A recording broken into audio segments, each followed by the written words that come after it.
Welcome back to the Tribal Lines podcast. I'm your host, Stephen Lupo, here with my co-host, Pat Johnson. Hey, everybody. Happy to be here. Great episode, banger of an episode. We're gonna dive in. So I'm excited. Let's do it. Oh yeah, such a great episode. And to recap this episode with us, we have my friend Alex Rubino. We have hung out and met at a bunch of different watch parties. Alex, introduce yourself. Welcome.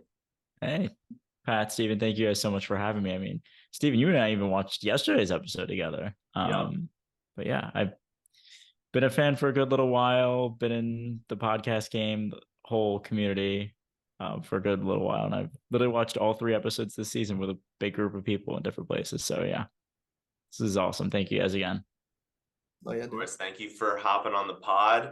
I'm really excited to recap this episode. This was a wild tribal council, wild vote, everything. I'm very excited to recap this. But I mean, I didn't necessarily say it on the podcast last episode recap, but about half hour before the episode aired, I FaceTimed Madison, told her who I thought was going out of each tribe if either one of them went to tribal. And my prediction was Sabaya was going home, and I was spot on. I knew she was going home. The fact that she didn't have a vote, and then Caleb and Emily were never gonna vote not the same way. So I thought there's no way Caleb goes home, no way Emily goes home unless it's a tie. That's what I thought, and that's what happened. But definitely not how I thought it was gonna go down. So it was a very interesting tribal. What do you guys think about it? Yeah, I mean, shout out to my boy Ty Owens for that hot take last week. He called it too. I saw a world where it was possible. I thought it was a crazy tribal. We're gonna, dive all the way into that. But yeah, I mean, a tribal in the pre-merge that, get your heart beating, get you on your toes. It's always a good one to talk about. So I'm excited. Really can't beat it. I mean, Steven, you and I are look at each other like, oh, we've got a good episode to talk about. Oh, we've got a really good episode to talk. Holy shit, this is amazing. Yeah, it just kept getting better and better. Oh my God. Especially as the drinks were flowing, just kept getting better and better. God, I love 90 minutes. This is working out so well. Yeah, the 90-minute episodes are really great. They're giving us so much from camp, so much strategy time. We're able to get reward challenges now, which I honestly missed reward challenges. I don't know if you guys did, but Oh yeah. And with really the 90 minutes, like you said, now you have an excuse to drink for 90 minutes because Survivor used to be an hour. I drink, for Survivor, obviously. And then after the episode, I'm like, oh, well, there's no really, it's done. The high is gone. So, now I got 90 minutes. So do some damage in that 90 minutes. But yeah, seeing reward challenges. I just feel like this is the first season of the new era that is showing flashes of old Survivor that we all fell in love with. And that really excites me. Or listening to us.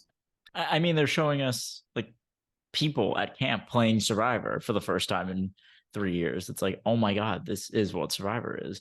And I mean, you got part of it's also you have the good cast. You got like everybody in this cast to me is contributing to making this great, and you're letting them play the game. Yes, there are twists. Yes, there are advantages, but none of them are overkill so far, in my opinion. And I'm just like, thank you. Take a good. It's a recipe that's tried and true. You bring in a good group of people and you let them play the game. It's why Heroes vs. Villains is such an amazing season, for example. Yeah. Yeah, I think that the 90 minutes definitely are giving us a lot more than we normally would get, which I love. I mean, it's really hard for any Survivor season, regardless of the amount of time, to really get a good look at every person's strategy. They're trying to do as good of a job as possible, but there are still some people in this cast that, whenever they're shown on confessionals, it's not really like a alliance strategy type confessional. It's more like I'm wacky, I have a big personality, or something like that.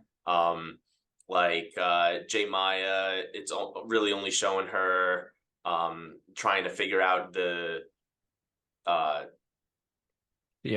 like the code, like decode the thing on the flag. So, and then Sifu, it's just showing him being wacky at camp, like having sticks hit him in the face like he did last episode and stuff like that. Who else isn't really getting it? I mean, Brando is in a power position right now on his tribe, and he barely gets any screen time either, which I think is interesting. I mean, But they're trying to do as much as possible because there's so many people left in the game right now, so it's definitely hard. But I wish we got a little more like strategy conversations from them rather than just like personality type confessionals and yeah, whatnot. well, what I gotta say though that's interesting about this is like take someone like Julie. On most, and granted, she is maybe playing better than like the typical like elder stateswoman of the cast, but she's also we're getting a lot of her, and in past seasons we're getting nothing from her. Maybe it's the 90 minutes, maybe she's better, maybe it's a combination of everything, but like I actually know who she is, and I'm like, finally, you're showing me what she's up to, because I'm willing to bet players like Heather couple seasons before she was doing something. They're like, we don't have time to show it. Right. I think it could also be because she's in the Power Four right now, so there was a decent amount to show of her. Yes. Especially with them seeing Drew and Austin digging for the idol, that caused a lot of mistrust in their four. So, the whole repairing of that trust was like shown throughout the episode, and Julie was obviously a part of that. I think that's also a reason why she was shown a lot. Well, I Um, think another thing to be said for is like, maybe like Seafood, Jemaya, um, who else did you mention? Maybe like a Sean or Brando rather. Aren't they're getting more personality type content and it's very minimal to where, the other people, I feel like it's like a heavy scale that goes both ways because I feel like you're getting a lot of strategy talk from Drew. You're getting personality as well, but he's always talking strategies, always aligning everything that he's saying with what he's doing in the game. Same with Austin, same with D, same with Katura, same with all these people. So it's like one of those things that maybe it's just showing us that those J Maya, Sifu, they might not do that well, right? But that's reading the edit in a way that we've been wronged before. But sometimes it's so thrown in your face and so easy and spoon fed to you. But I try not to do that because I just want to enjoy the episode, right? But I think that's like the rabbit hole of like, well, maybe it's not like, going to look too great, but you never know. But I And the think producers could also just they could be just choosing, even though they have the 90 minutes to work with, it's still not a lot. So they're just trying to put in the episode what would be the most interesting for the viewers to see. Like not 90 minutes of Survivor. There's commercials and stuff. It's not like yeah, 90. yeah, it's exactly. It's like 65 minutes or something. Yeah. But the thing that's interesting is though we've had one tribe go to tribal all 3 times. They may be the worst performing tribe in the history of the game. Yeah. And I still know what's going on at the other 2 tribes. I'm like, I can pinpoint Right. all 3 tribes. I can tell you pretty much what everybody's up to in the game at least. Yeah, sure, we don't know everything, obviously they can't. But I'm like, I still know what's going on there. And I'm like, wow. Because now we're gonna get to a swamp and I'll be like, oh, I know what the dynamics on Bello or I know what the dynamics on Reba were and how that's going to mold into whatever swap tribes they're in. I'm like, but and I think it's part of maybe why in the past 4 seasons, if they had swapped, we would have been like, all right, well, we know the people who've been going to tribal every episode, but like, who's Erica? Who's Heather? What are they doing here? Right. Yeah. Right, exactly. That also is, I think that's the main thing that I think they're doing the best. The tribes that are going to tribal are probably getting the same amount of screen time they would have in a normal 1 hour episode, but the extra 30 minutes of screen time is given to generally either a reward challenge and or the other tribes that are not going to go to tribal council, so that at least we have an idea and can predict who, if they do go to tribal, who might be on the chopping block, who might be working together. And like later in the game, if they don't go to tribal a lot, at least we were able to see some of their pre-merge strategy when, like for Erica, let's say, we didn't see practically any of her strategy the entire pre-merge and she ended up winning. Like it would have been nice to see just a little bit, even though she never went to tribal, just a little bit of her alliances and whatnot. So yeah, I'm liking it. Yeah. No, it's great. And, for us as fans, the more content, the more I'm fine. I'm just fine. I'm just content. I'm so happy. I just feel like Survivor 45 has just turned a curve that I was afraid that it may have never turned again. It feels fresh. It feels authentic. The characters are great. I mean, casting's been killing it. I don't think casting has been the problem, and I think it's been a lot of other things. But Survivor 45 is a banger. And we're gonna get into episode 3. So, Steven, get us into episode 3. Banger of an episode. Loved it. All right. So start off episode 3. Well, again, we have the previously on Survivor. I'm so happy that came back. That is huge. I really wanted that to make a return. I love getting, even though I know exactly what happened the last episode, because I probably rewatch it like 3 or 4 times. But for the normal viewer, like getting a little refresher is definitely nice. So I'm glad they introduced that again. So we have Sabaya. She gives back Emily's shot in the dark. She says like it wouldn't really serve her at all to keep it. She wanted to make sure she would return trust because Emily trusted her by giving it to her, and now returning the trust makes sense. I think that was a smart move on her part. Do you guys think that she should have given back the shot in the dark? Should she have just kept it and not let Emily use it if she thought that Emily was going to be the next person out? What do you think? Go ahead, Alex. If you're gonna make a move, if you're going to take her shot in the dark, you either vote her out right there, or you give it back to her and really make that sign of trust. If she just like kept her in the game and then went back to him, oh yeah, I'm just not giving it to you. That's, to me, that's just asking for trouble. It's so unnecessary. Exactly. But now she has Emily on her side, or so she thought. Right. And I feel like you have to give it. You don't have to give it back, right? You don't have to. I mean, it'd probably be really entertaining if she didn't. But That would have been entertaining. I just think if you only have 3 other people, you guys are getting decimated. I think if Sabai is obviously going to inevitably target Caleb like we see, which is incredibly early, and we'll get into that as well. If build that trust with Emily, give it back. Like that's what's gonna cement you guys together, or like Alex says, what Sabaya thought. So yeah, I mean, I think yeah, I knew she would give it back. Yeah, definitely smart for her to give it back. And then very short after she gives it back, Emily calls out Sabaya and is like, hey, like Jeff only read 2 Brandon votes, and then Brandon went home. Like she asked Sabaya, did you not vote? I think, well, I know Caleb said a little bit later on that that was not smart of her to just go out and say that. She should have kept that to herself. I know there's a never before seen clip like out on the internet of Caleb talking to Emily about like, hey, you shouldn't say that next time. But why do you think that she thought Sabaya was the one who didn't vote and not Sean? Like, why call out Sabaya specifically and not just say, did someone not vote? I think maybe tribal Emily. Yeah, Emily doesn't have subtlety in this game yet. I don't think she has that like gear that you kind of need. Of like, she has good ideas, but it's like you need to figure out how to disseminate them out.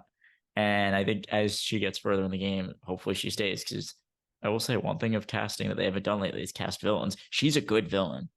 She's entertaining, she's fun, but she's not like inherently spiteful, like not like a Russell Hantz that you just hate to hate. You kind of love to hate her. But I think everybody on that tribe seemed to know that, yeah, Caleb is probably the best one from like a social perspective, but Sabaya is the strategy like queen. I know Brandon said when he was voted out, he's like, Sabaya is one of the best players I've ever seen play this game. Like he knew how intelligent she was from a strategy perspective. And I'm willing to bet they didn't show us a lot of her kind of running things more so, because you knew she was working with everybody. And if I'm Emily, I'm like, okay, well, I'm willing to bet the really strategic person is the one who isn't voting. But I'm also the one then who pulls Sabaya aside and saying, hey, did you notice that there wasn't a vote, and play dumb? Yeah. I mean, I think that's what a smart, and I'm not calling Emily not smart, because obviously she's been able to dodge a lot of things. I actually think she's a very savvy player, but that you hit it, right on the head there. It's like the subtleness, like the social awareness, right? I mean, I think that's, fortunately for Emily, something that she can improve on if she tries hard enough, because I feel like it's so like, and I don't know if maybe she's just so in her ways in one way with certain things, but it's like, for me, it's like, if I was playing Survivor, I feel like one of the easier parts would be just getting along. Like it's so you just got to get along, and then you you have things that you can pull out of yourself, that may be a lot different from others, but you don't make that your whole persona. Hard to read, hard to be approached, and I think she's doing a good job of opening up at least, which is good. I will say though, just to, from your personality, when you're 5 days in, and I think they said they had what, like 300 calories like total. Like Yeah. they're not eating, they are so beyond miserable.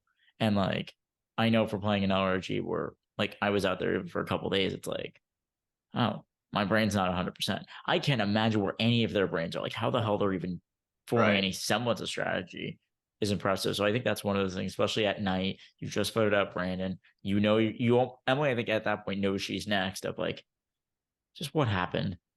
And she's like, maybe if I expose Sabaya publicly, the others will be suspicious.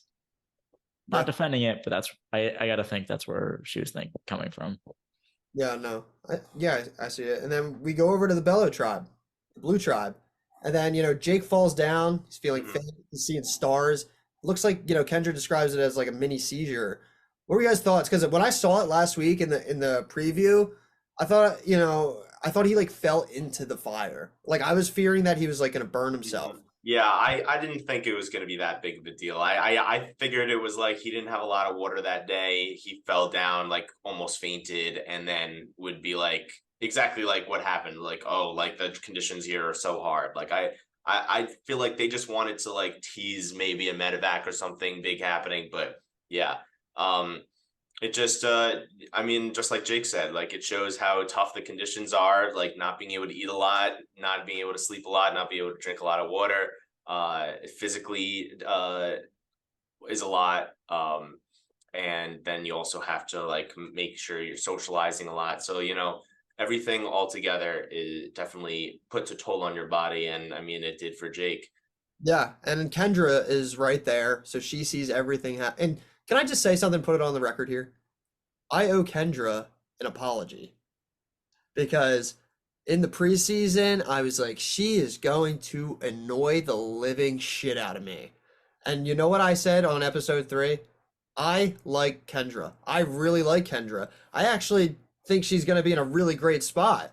And I really like how she, tends to Jake in that moment, uses it as an opportunity to really just talk to Jake and get inside his head a little bit and see where he's at in a sense. And, Kendra ends up, telling Jake that she's nervous about the guys, taking out the girls and it being 3-3. And I wonder your guys' thoughts on that and the Jake and Kendra thing that we're starting to see form here. Well, Kendra annoys the shit out of me still. Yeah, I like her. I don't. I mean, I'm ready for her to go. I don't really care. I also have my prediction is that she doesn't make merge. But now the fact that it's tribe swaps, maybe. I don't know. I still feel like the fact that the first twist wasn't shown in the episode. The bonds formed with Lulu might not be as important. So that could be why she doesn't make the merge. I don't know. Maybe because But, the fucking Lulu will be there if they just keep getting but that. yeah, if all the Lulus aren't there, then also that could be Maybe it. red versus fucking blue. Red versus blue merge. But yeah, I don't know. Like, I'm not like, I don't like hate Kendra, but like, she's not one of my favorites in the slightest. It's just, I don't know. Just, she's kooky, but like, I don't know, like Bruce also I feel like is a little over the top too. Dude, Bruce is going down in my stock, dude. Yeah, but like both of them, I mean, Kendra was already pretty low. I don't know. Also just the way she approached Jake, saying like, hey, like just want to let you know that like this is day 7 and we haven't talked strategy at all. Like, I mean, yeah, that's bad for Jake, but like also for Kendra, like why haven't you tried to talk strategy with him? And then you tell him, hey, by the way, I threw your name out one of the first days and tried to target you. Like, but we should totally work together. Like now this is our first conversation. Like, I don't know. Like I think the crazy thing that's is, just not good gameplay. Jake's not gonna give a fuck. He's just Yeah. gonna go with it, dude. Yeah, Jake's just gonna go with it. He's like, sure, absolutely. Yeah, But like, yeah. I feel like Jake's still gonna want to target Kendra or Katura and people like that who, were originally targeting the guys. Yeah. Alex, what are your thoughts on that? I mean, first of all, I think you're both wrong about Kendra. I think she's actually pretty entertaining. I But no, like no. it. Pat said she liked her. I said I don't. Yeah, no. I mean, I know you were coming around to her now, Pat, I but liked her Oh, from from the start. the jump, yeah, you liked her. I liked her. I liked her from the jump. I then at like the big event last week in the city, I got to meet. I mean, pretty much the entire cast was there, but Kendra was one of the people who stood out to me. Just like being able to have a conversation with her, the way she talks to you and makes you feel like she is really, really good about like making you feel like important, asking you questions Yeah. about like yourself and like going back and forth, like telling stories. I like there were a few people I could say that about, but like she was one that was like, oh wow, she is really, really social. And I think she also has that strategic mind to say, yes, it's day 7. Yes, I probably should have talked to Jake earlier, made those inroads, but I'm going to now. She's doing that. Kelly's not. Yeah. So she's doing that. The other girls in the tribe aren't doing that. And as a result, I think that gives her a little bit of an advantage with Jake. And then she can say, Kelly has all Brand. right, Well, I guess what? Katura really Kelly's isn't. got Brando. Yeah, Katura's Kelly has like a alliance with the boys technically. yeah. I mean, Kelly has an alliance with Brando, and it's like she has Brando, and I think Kendra's at least like going out of her way a little bit and trying to make something. And I think almost the way of we haven't spoken for 7 days is kind of like admitting, like just trying to be as genuine as she can. And I think Jake Yeah. is somebody who responds well to that. And I Yeah. think that could be an alliance that goes out there. The part of Kendra's game I don't like is when she's talking to the girls and she's like, I talked to Jake. He and I get along now. That I don't like. Mhm. I would like, and I think it's my issue with a lot of the players this season. It's like they're being almost too honest early on. And I'm like, you can tell people what's going on, but change it a a bit. Yeah. Be like, Kind of all Austin right, does. Austin told I 80% still thought Austin was being well, still iffy on Austin with that move, but I will say, Yeah. but that's at least getting in the direction I would want to go in. Of all right, if you're like, tell the truth, but don't tell the whole truth. Yeah. You don't need to. Like, there's no reason to say, like, there's nothing that helps you of, oh, Jake and I get along now. No, if I'm the girls, I'm like, I want Jake out even more. No, literally. Like, literally, what she's saying is, I want, like, that would be me of like, all right, Jake's gone. Mhm. Yeah. Yeah. So Then what does that leave you? Yeah. speaking of Austin, him and Drew were looking back at the clue, trying to look at the fallen palm tree X, look for the idol. They couldn't find it. Drew was apparently on lookout, terrible lookout, because he gets caught by Dee and Julie, and he's like a deer in headlights, just runs away in the wrong direction, and then when he gets caught, and then goes up to Dee and Julie. He does make a good recovery. I gotta admit, he does make a good recovery, saying that he saw seafood digging over there, and that's why they were digging there, to make sure he doesn't get the idol. Maybe he found something and knew it was there. I thought that was a good recovery, but like it was definitely a bad start, and it didn't completely take away the mistrust that was just started from Dee and Julie.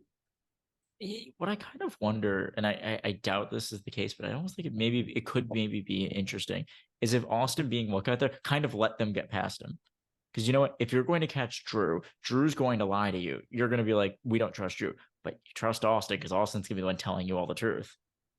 Because then later on in the episode, when Austin mentions like how the whole thing works, and Drew's like, oh, I told you the seafood story because it was Austin's. And it's like, that's probably as good a recovery as you can make. But Drew's already on like shaky ground at best. It's like he's literally. I'm sorry. How do you walk the wrong way? Like, come on, man. Yeah, he's know like, where they are. Walk in their direction. Walk to them. Yeah.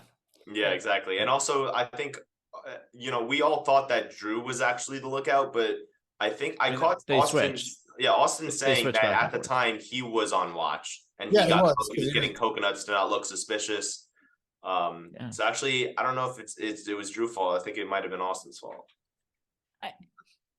Austin's fault of maybe letting them get by, but Drew just playing that so poorly. And Right, even if you're exactly. digging, you got to still be looking. You got to be looking at it, like where are they? Where are they? And I understand it's probably hard to see and all that stuff. And Julie and D, I would say, played that very well with the way they were walking and didn't stop and kept going and then called them out. I thought they played that all really well.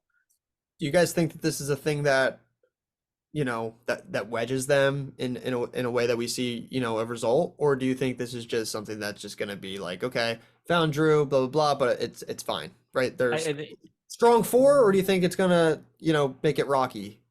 it depends. One, I think it depends how they swap. Yeah. But I honestly think this is not good for Drew. I think especially if like Drew keeps trying to play this more like aggressive style game that almost maybe doesn't feel like fitting for him. I think the girls could be like just like cut him, get rid of him. But I think they really like Austin. I think they like Drew, but I think they really connect to Austin, and that's just maybe part of how Austin is like. I think he's such a good social player, and he's like a physical beast. Where you're like you feel less threatened by Austin in a weird way. Like Yeah. from a street person, they probably feel less threatened. And I think it almost it helps Austin. I think it hurts Drew. Honestly, I don't think it hurts either of them because of the way that they went about it the rest of the episode. Like the fact that they definitely were on shaky ground early on when they got caught, but then they made up the lie about the beware advantage, saying that they like just found it last night. And they Drew ends up showing them the goodwill advantage to all of them so that they all are a part of it. And then D and Julie help find the idol, and now they're all working together. Like you can tell in Dee's confessional, she's being honest. She's like, obviously they wanted to keep this from us and are only now telling us because we are showing a little mistrust, but I still want this for it to work. So I'm going to go along with it and stay loyal to them. I think definitely there's the slightest bit of mistrust, but there's always going to be mistrust in the game of Survivor. They obviously trust them a lot more than they trust Sifu or J Maya. So I think that even though maybe there's a little mistrust, I don't think there's a mistrust within the four. I think it's just there's a mistrust in terms of Austin and Drew are probably definitely each other's final twos, but they still are loyal to the four-person alliance. And I want to give Julie some flowers here, honestly, because every time you saw her and D talking, D was like telling her all these things that I'm almost 100% sure she was completely aware of and like was playing dumb. And I thought she was playing dumb beautifully. Yeah. And I really think if Julie makes it far, which I very well could see, and I kind of hope she does, she could be like, yeah, I played dumb this entire time. It's Yeah. like you were telling me things. I knew all of what's going on. Like all her confessionals show she's clearly aware of what's going on and not being and like letting D think, oh, I'm carrying you kind of. See, I do agree that this I think this hurts Drew. I think it can hurt Drew depending on a swap, and how they swap. I think it hurts both of them, to be honest. If it's gonna hurt them, it's gonna hurt both of them. Just because Drew got caught digging, I think it was like Alex says, I think it was like a duo type thing. Well, in a sense, but if you're going to take the shot at someone first, it's going to be a shot at Drew.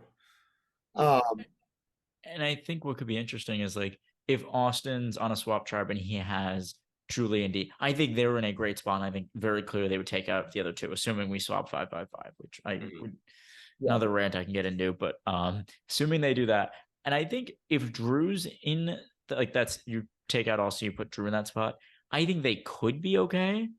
But if like they get to a vote, I think Drew would maybe try to like mess around depending on who the other two people are.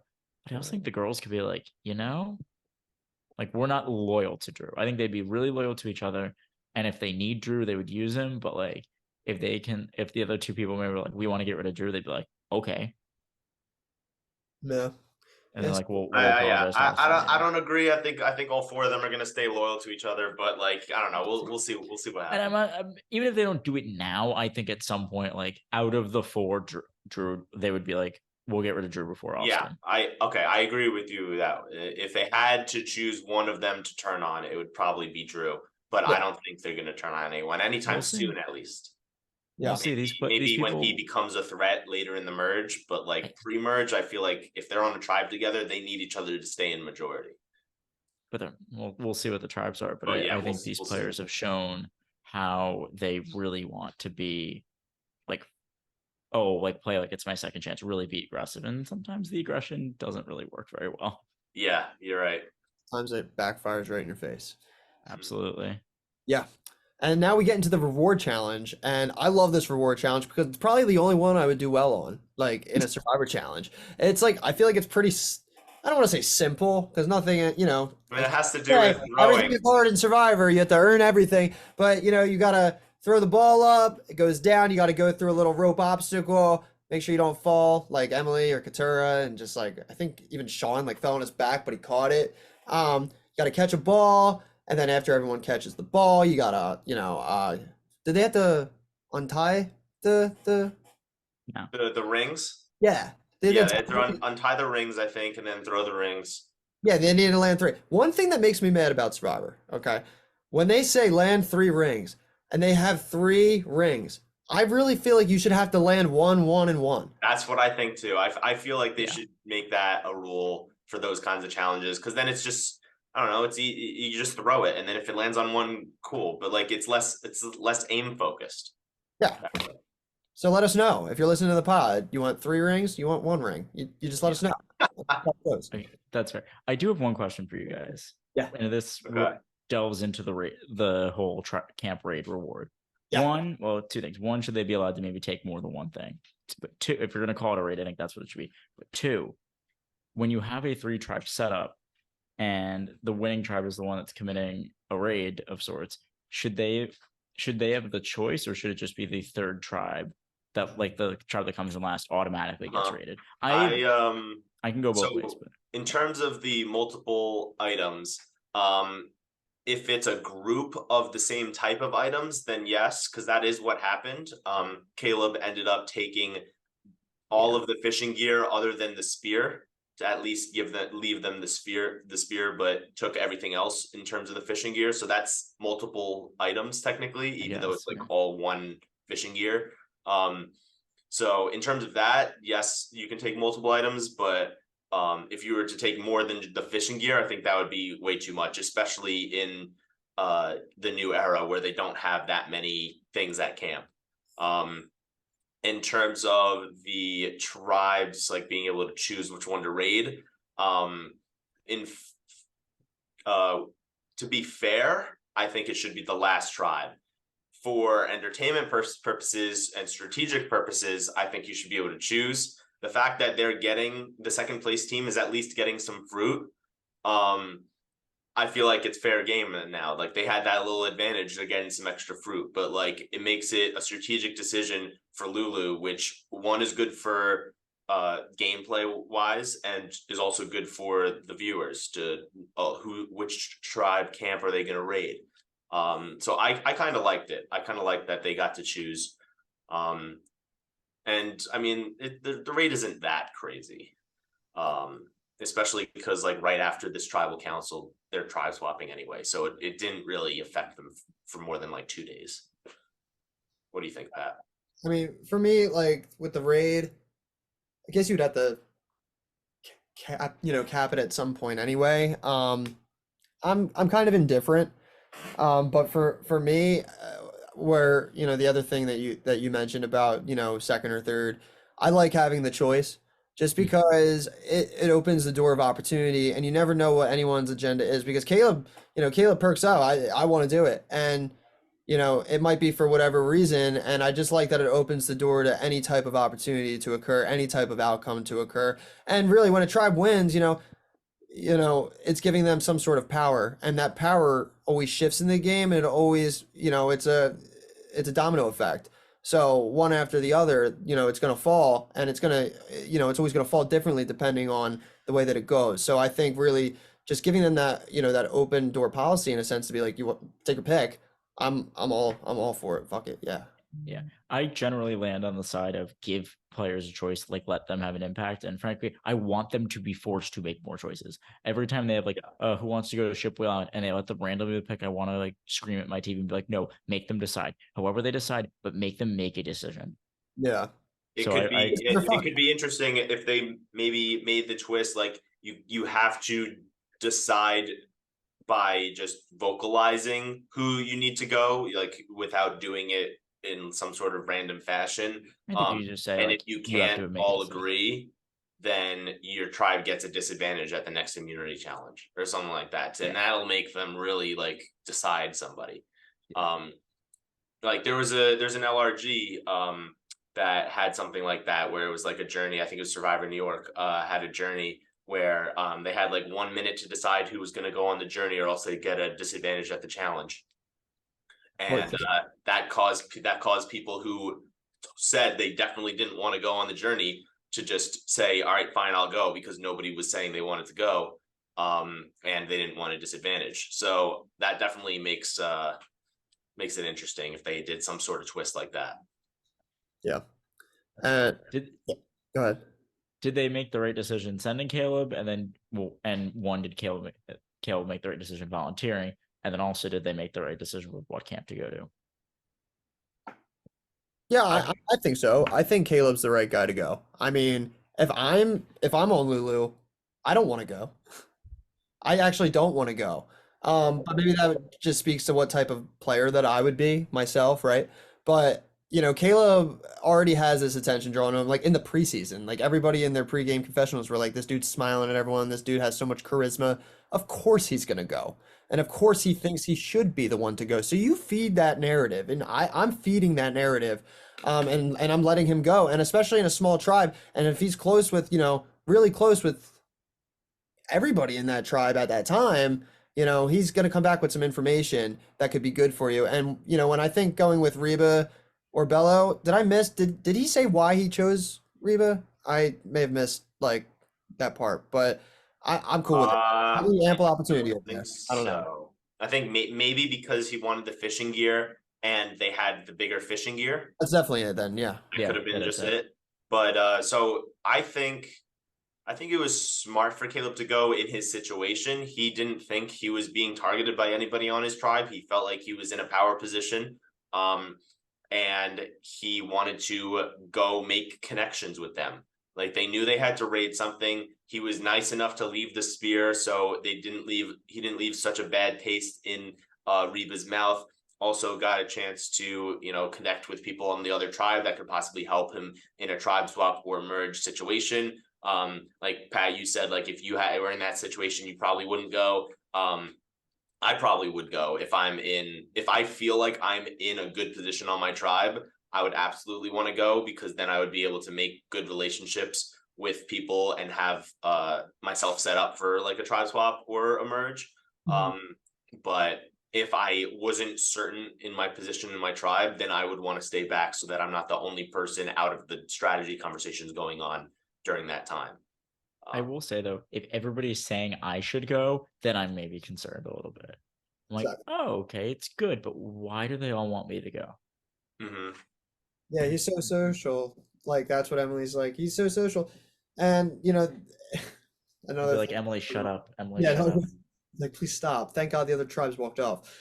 But yeah, so Lulu finally wins a reward challenge, and that is hype. You guys were at the watch. You were at St. Pat's, right? New York? Yeah, St. I'm not Pat's a in New New York York guy. City. I don't know St. Pat's. I'm Pat. I should know St. Pat's. I don't know St. Pat's. Never been to St. Pat's. Maybe I'll find my way at St. Pat's. But that's a lot of Pats. You guys are there, Brandon Donlin, Survivor 45, Lulu Tribe. Yeah, he's there, right? So how does he react to watching Lulu on the screen? Because that's the first time he's watching it back. I'm sure he's proud of his tribe. Was he was he hype? It was so adorable to see the excitement that he had. Like he was one of us just watching it. And I'm like, and he like, listen, when Spy got to monitors, I'm away, but she told him everything. So he knows what happened. But just seeing it, he's like, oh my God. And then the vote and everything going down. I'm literally like, I'm standing like 5 feet away from him. And I'm like, who goes home, and he's just like shocked like the rest of us are. And it's kind of adorable. Yeah. And I like right after Sabaya got voted out, I go to him and I'm like, so how was Ponderosa with her? And he's like, the next morning she's lifting weights at 7 a.m. Really? Yeah. No, yeah, like when Sabaya came on. So I think Brandon was saying how when he was talking with Hannah, like he was someone who liked enjoying comforting people. So he wanted to, you know, possibly go into some sort of job where like he could like be there to comfort people, and he was getting advice from Hannah on how to do certain things because she's a therapist. And they expected, so that they were able to know what tribe went to tribal council, so they can like predict who would be coming in.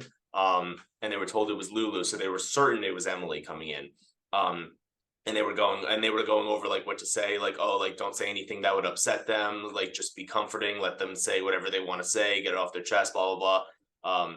And then Sabaya comes in, nobody expected that. And then I think Brandon said, he was like, what the fuck happened? How are you here? And then Anna was like, that's not the right thing to say. Hey, well, But yeah, I mean, I bet that was a crazy night. I bet Sabaya was saying the same thing. I I feel bet she like was saying the same. like selfishly, you know, obviously you want your tribe mates to do well sometimes, depending on, you know, how you went out and your circumstance. But you know, Brandon was rooting for his tribe. I feel like you gotta like selfishly feel like a little better though when you see someone on your tribe come to come through the door of Ponderosa, because you're I like, mean, this is someone that I could like talk to because we share this experience together. So it's like it's like, oh, this is so nice. that's part of it. And also maybe part of it is you voted me out because you said I sucked at challenges. I'm gone and you still sucked. Well, Right, well, exactly. maybe it wasn't Brandon. Maybe Maybe it He's not, wasn't Brandon. Maybe he's it was not all that guy, Lulu. but like I would be saying that internally of like you got rid of me because I sucked at challenges. Which, to be fair, I probably would suck at most of them if I got there. But if my tribe then loses next, I'd be like, "Ha, you guys were wrong." right. Yeah, I mean, and Brandon, he did do absolutely terrible in the challenges, Oh, he but was awful. at the same time, when he was doing the puzzle with Sabaya wasn't really helping either. When he was doing the first immunity challenge, even though he had that big fall, he was telling me how like it didn't seem like he was actually the one who was hurting the tribe at all in that immunity challenge. Sabaya was the one who like took a long time to go through the mud. As also Sabaya couldn't get up the wall. Like it wasn't, Brandon fell once. Like it wasn't like that really gave them any like big loss of time in the challenge. Like they just showed it because it was a big fall, but and also because it kind of set up the fact that he would eventually be taken out because of challenge ability. But it wasn't like he wasn't like the deciding factor of why they lost in the first immunity challenge. I don't think he was he was definitely one of the big reasons, but it was also Sabaya with the puzzle in the second one. So, you know, even though obviously he did do really bad in the challenges, like it wasn't as bad as maybe we saw on TV. It was like they edited it to make it seem like he was like really bad. Yeah, I think he was bad, and I think the Oh rest no, of the tribe. I'm not saying No, it I think wasn't they all bad. were I'm just, bad, and Brandon made himself look bad by just being worse. And I hate saying that. Like, yeah. if he was on a tribe of like stacked people, he'd be like really stick out like a sore thumb. And I thought he did here, but not I as think much. if it was like But Drew and him swapped, like he would have been fine on Reba. Maybe. I mean, Drew's their I don't puzzle. know. I don't know. Brandon, But you know. So that's but neither here nor speaking, there because yeah. sadly our boy Brandon, you know, was voted out. And that leads But us to this camp raid that I want to talk so much about because thank you.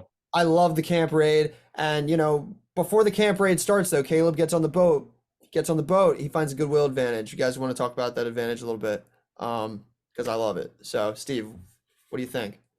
Yeah, so the goodwill advantage, he gets to give that to somebody on the Reba tribe when he visits for the camp raid. The goodwill advantage is that if somebody loses their vote or risks their vote and like can't vote at a certain tribal council, they can restore their vote for that tribal council, and it'll act as if they didn't vote.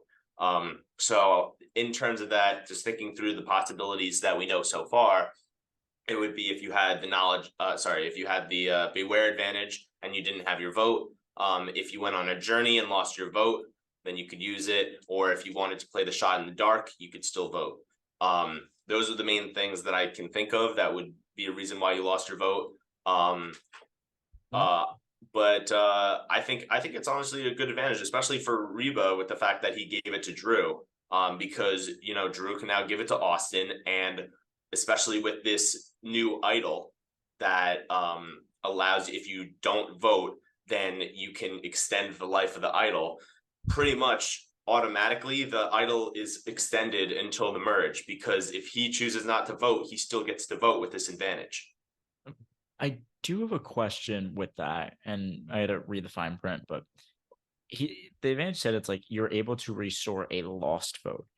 To me, I would think that would mean you lost it. You didn't give it up. I think sacrificing and losing it are two different things in this case. So could it be that if you play your shot in the dark, you know you're giving up your vote and there's no going back on that, and that the goodwill advantage is just if you I actually think did it's something if that you led you to don't lose your vote. have a vote. But at that point, you if have a vote. You technically lose your vote if you choose not to vote. You lost your vote, but you chose to lose your vote. But if you're, I don't. What do you think, Pat?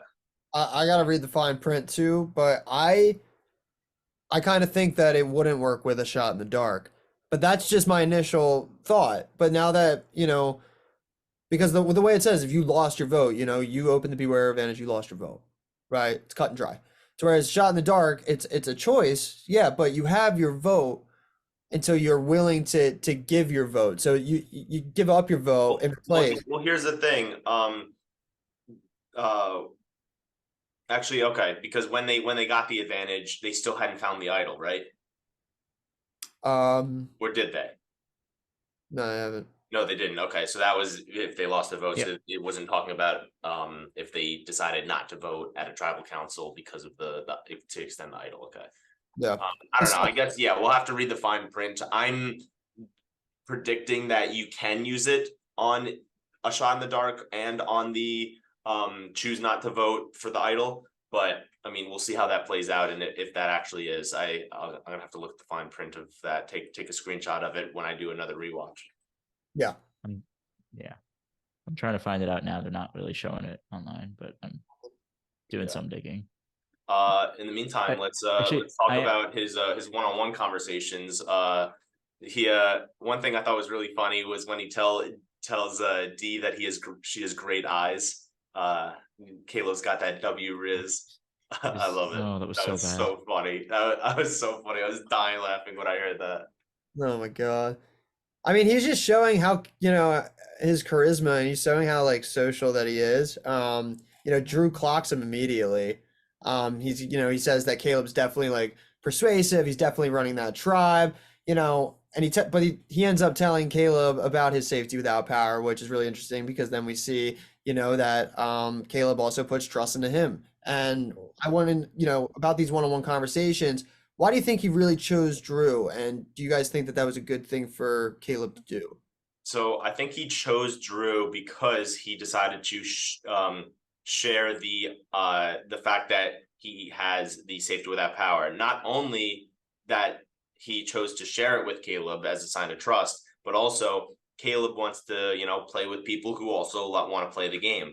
And the fact that Drew risked his vote and won and got an advantage, and is using that advantage to his benefit by telling it to Caleb to try to build trust. He's like, okay, this guy is playing the game. Like, I want to work with him. I want to be able to strategize with him. That's, I think, what was his thinking about it. But one thing that is something that he probably didn't think of off the top, like off the top of the bat, but was that he is just out of nowhere to a random person he just met is telling him about his advantage.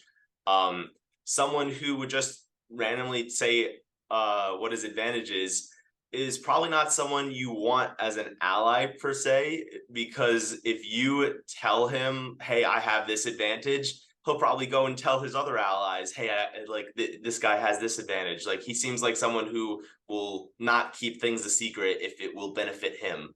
So that's something to look out for in the future. If Drew keeps this up, if he gets some more information and decides to share it with multiple people, and then those people share it with other people, like that could be bad for whoever shares information with him. That is an interesting way to think about it. By the way, I did get a screen grab of the advantage. Okay, so I can read it to you. So after it talks about like you have an opportunity to forge a relationship, and then it says you must give this goodwill advantage to one player. This advantage allows them to restore one lost vote. Good luck. That is all it says. To me, that means you actually lost it. You didn't give it up. I feel better about that now.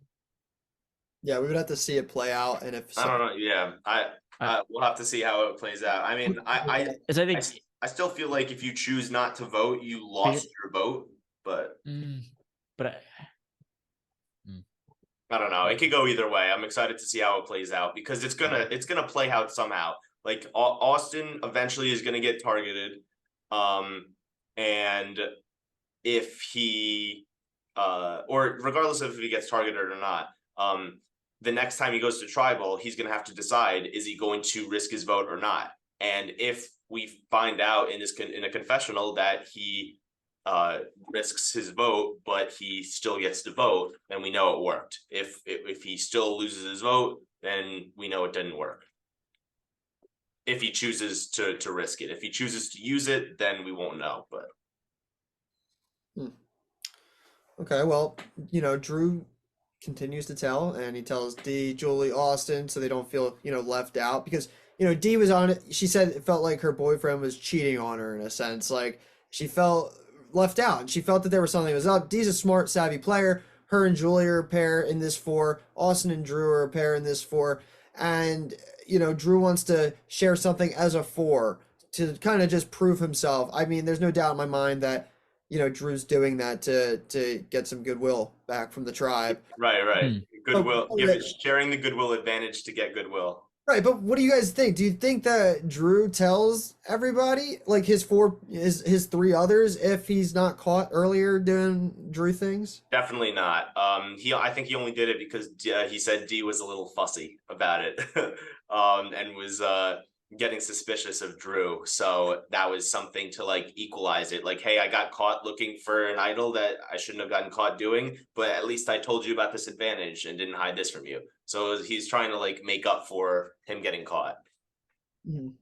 For advantage this small, I feel like it was definitely a good idea. Like the fact that he's been sharing the advantages he's sharing with people are not crazy advantages. It's not something that can necessarily put a target on his back. It's more so something that will like show his loyalty. So his choices so far have been good in terms of like sharing when to share advantages.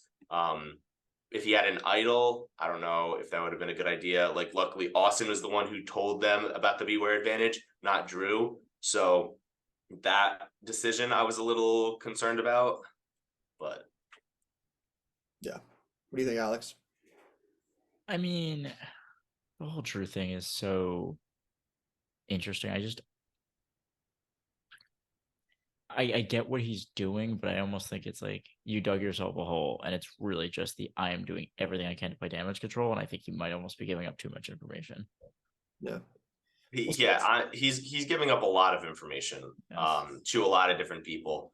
I don't think he needs to be doing all of that.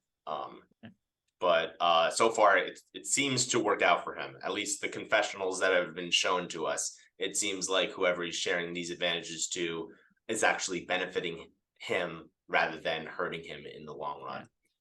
So it seems like it's good for him right now, but I don't know. Also, they don't show us a very clear screen grab of Drew reading the note that he has on his end, except he does say though out loud, like, provided you don't have any other lost votes, you are allowed to reinstate 1 lost vote. I still think they keep using the word lost. So yeah, I doubt it'd be like you get to not like so the fact that they're using lost vote instead of if you do not have a vote. Yes. Okay. Because they keep saying like if you risk your vote, like you lose your vote at the next tribal versus yeah. We'll see. Yeah, but, we'll see how it shakes out. Let's take it to the Lulu losers. Actually, not so much anymore. We can call them the Lulu winners now because they finally won a challenge. And Sabaya and Sean start to tell Emily, about this Caleb thing. This is crazy. Why are you going after Caleb? So I think Sabaya is a great player. I think that I'll remember Sabaya for a long time. I did enjoy watching her. I didn't understand this at all. Why are you worried about who you're sitting next to when you have 60 people in the game? And if he's a threat, like he's probably going to be taken out before the end anyway. That's shield your for shield. You want shields in the game. You don't want to be the biggest target. I understand that, and I agree with you. And like, I would want to be keeping him in the game as a shield. But I will say, in a 4-person tribe, where Emily's like theoretically on the bottom, it's like when one person is gone, I am immediately like targeting the other, and I want someone else to say it. It is the easiest thing to do. The way she pitched it, I don't know if it's the way I like the way she pitched it. It wouldn't maybe work on me because I'd be like, well, I'd want to keep him then. But it's probably the best argument she had to get rid of him. I think her pitching it wasn't necessarily a bad thing. I think it's her pitching it and meaning it is what was bad. Like, to keep Emily like thinking that she's in the power position, telling her that, I think that was a good move. But the fact that, they were actually like, that was what they wanted to do, that was their plan for the vote, I think that was silly. I think the only way it kind of makes sense for them to get rid of Caleb at this point in the game is if they make it to the merge with them 3, or if they make it to the merge with just Sabaya and Sean. If they don't have Caleb in the picture, they're looked at more as swing votes and not big players in the game, rather than, threats that they need to get out. If Caleb goes into the merge with them and they're in the minority, they're not necessarily seen as, like, they're not big threats right now, they're in the minority, like, let's use them as swing votes. Everyone's still looking at Caleb as this big threat. So like, the yellow tribe could still get targeted just because Caleb is still in the game, because people are going to want to be targeting Caleb early on because of how charismatic he is, how much he's playing the game. Like, even just from minor conversations at Reba, almost everyone has clocked him as a big game player. So I guess that's the only thing that I would make sense for Sabaya to want to target Caleb. But like, this early, I don't think it makes sense. I think that's an even better argument to your shield, like, to say that he's a shield. That's more reason I'm keeping him. Well, yeah, I guess if we go to another in terms he's of gone. You get rid of him instead of me. Yeah, a shield in terms of you're getting one extra day, but not a shield in terms of he's gonna get voted out, and then maybe now you're on the bottom again because you were just left out of the vote because you're friends with Caleb. Like, you don't want to start out on the bottom. You want to start out in a swing vote position if you're in the minority. If you know what I mean? Yeah. And Emily's obviously shocked by this, but I think there's something I kind of, as a viewer, reading the relationship and really just digesting the relationship that I've seen between Caleb and Emily, I knew it was gonna find its way back to Caleb. And I knew that I just had this strong, inclination that Emily and Caleb, it was a matter of, is Caleb really gonna believe Emily that Sabaya wants to take this shot this early? Because if I'm Caleb, I don't know I don't know if I could believe Emily the way that I want to and the way that we see that he inevitably does. But, I don't know. It was crazy to me to see the shot be taken that early. But I respect it in a sense too, because it's a different approach in the game. Sabaya's not going to play it safe. So Sabaya if Sabaya is going to do something, she showed us time and time again that she's going to try to make it happen. So I think that's what she was trying to do. Ultimately, it doesn't work out for her. But I don't hate the move for. Oh, no, I do. I hate the move for Sabaya, but I can respect the thought behind it. And Emily was even considering it too. Like, was she? I mean, I don't think she was. I mean, she said Maybe in Sabaya's vote was confessionals, wrong. like, you're gonna think of every possibility. Like, maybe she wasn't like actually gonna do it, but she was definitely considering the possibility. Probably thought it over and was like, "Nah, this doesn't make sense for me." But especially after Sabaya tells Emily that she had an idol and didn't reveal that to her, and then also reveals that she didn't vote at the last tribal council when she literally lied to her and said, "No, I did vote. What are you talking about?" I think that is where, like, instantaneously it was like, okay, like, definitely not going with Sabaya's plan. I definitely want her out. I mean, I think it's one thing that you're seeing a lot of the players in this new era are like, I need to like make a resume almost immediately. And I think part of it's also there's fans that they really want to play the game. And frankly, it's like thinking like from all the perspective, it's like, I have a chance to make a big move. I may not win the game, but at least I can go out saying I did that. And I think that's part of like, you just want to have fun when you're out there. And I feel, especially on that tribe where you're just losing and completely demoralized. And if you're looking at the history of Survivor over the last couple of seasons, you're not swapping. You're stuck there. It's like, let me at least go out with a bang. Let me at least try something. Say I made a big move, have some fun in it. But, and for Emily, when you're on the bottom, anything, I'll take anything and run with it. So yeah, I definitely think she would have voted out Caleb if that's the way things were going. I think she wouldn't have cared. Yeah. Yeah, exactly. All right. So when we get back from our commercial break, we'll talk a little bit about what happened at the Bello tribe, Austin, Dee, Drew, and Julie looking for the idol. And then we'll get into the immunity challenge. Thank you all so much for listening to the podcast thus far. We're back. It's trivia time. So remember, if you get the answer right, DM us, or if you think you have it right, DM us, and you're going to be in a chance to win some cool Survivor stuff. All right. So who was the first third place finisher to never get voted out of their season? Hit the DMs, let us know what you think, and get back to the pod. Welcome back to the Tribe Alliance podcast, another Survivor podcast. And we're back, and we're talking right before the immunity challenge. We see a little bit of more Bella. We see a little bit more Reba. But, you know, the girls come together, and they're saying, you know, Jake might not be this big threat, this lawyer threat that we may have chalked him up to be. And maybe it could be shifting, which is music to Katura's eyes, up to, it could be shifting to Bruce. So I wanted to hear your guys' thoughts on that. Steve. Yeah, so it seems like right now, you know, Kelly and Brando are in the middle. They go to talk, try to figure out what they want to do if they have to go to tribal. It seems like Brando finds Katura hard to read. Katura is loving the idea of wanting to go for Bruce instead of Jake. So right now it seems like it's going to be between Katura or Bruce if they ever did go to tribal council. I think that the way they were making it seem in Kelly's confessionals is if they went to tribal this episode, I think Katura would have been gone because they still need Bruce for strength in the challenges because it's not quite the merge yet.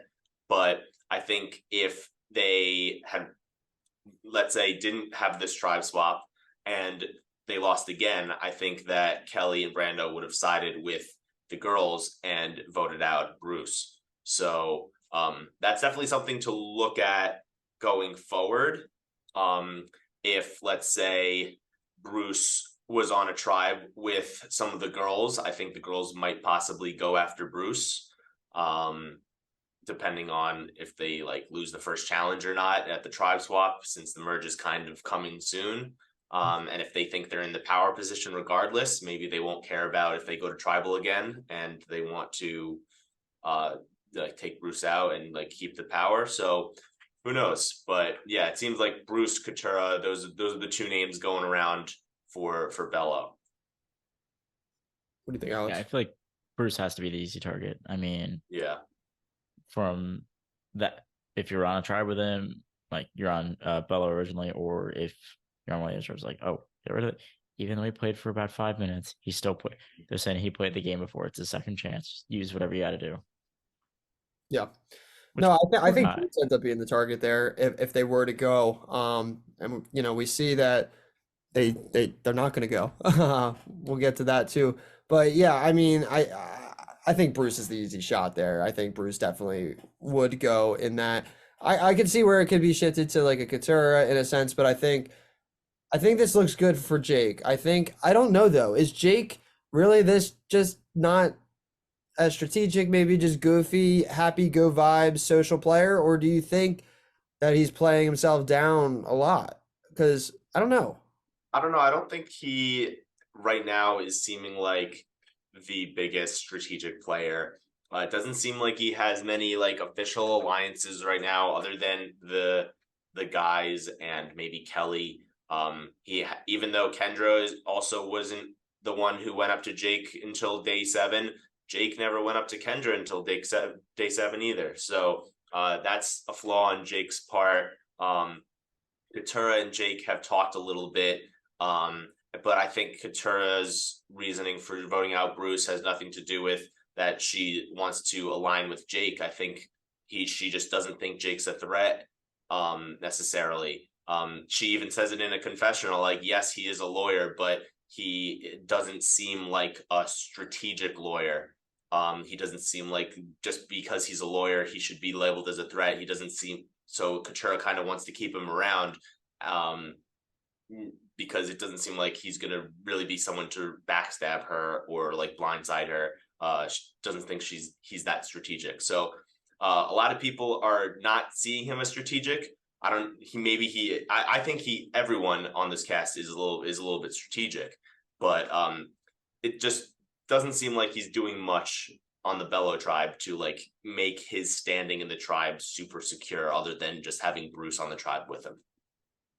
Yeah. I think Jake has to be playing this a little bit. Like you said, I think everybody has some level of strategy in their body. I mean, they're all fans at the end of the day, which I love them having people who know what they're doing and not just randos off the street. But I think Jake is actually playing it quite well, given that I think he's aligned with everybody at least a little bit. Although I do worry if I'm Kendra and I find out Kendra's saying what they talked about and like the fact that they're like now getting along.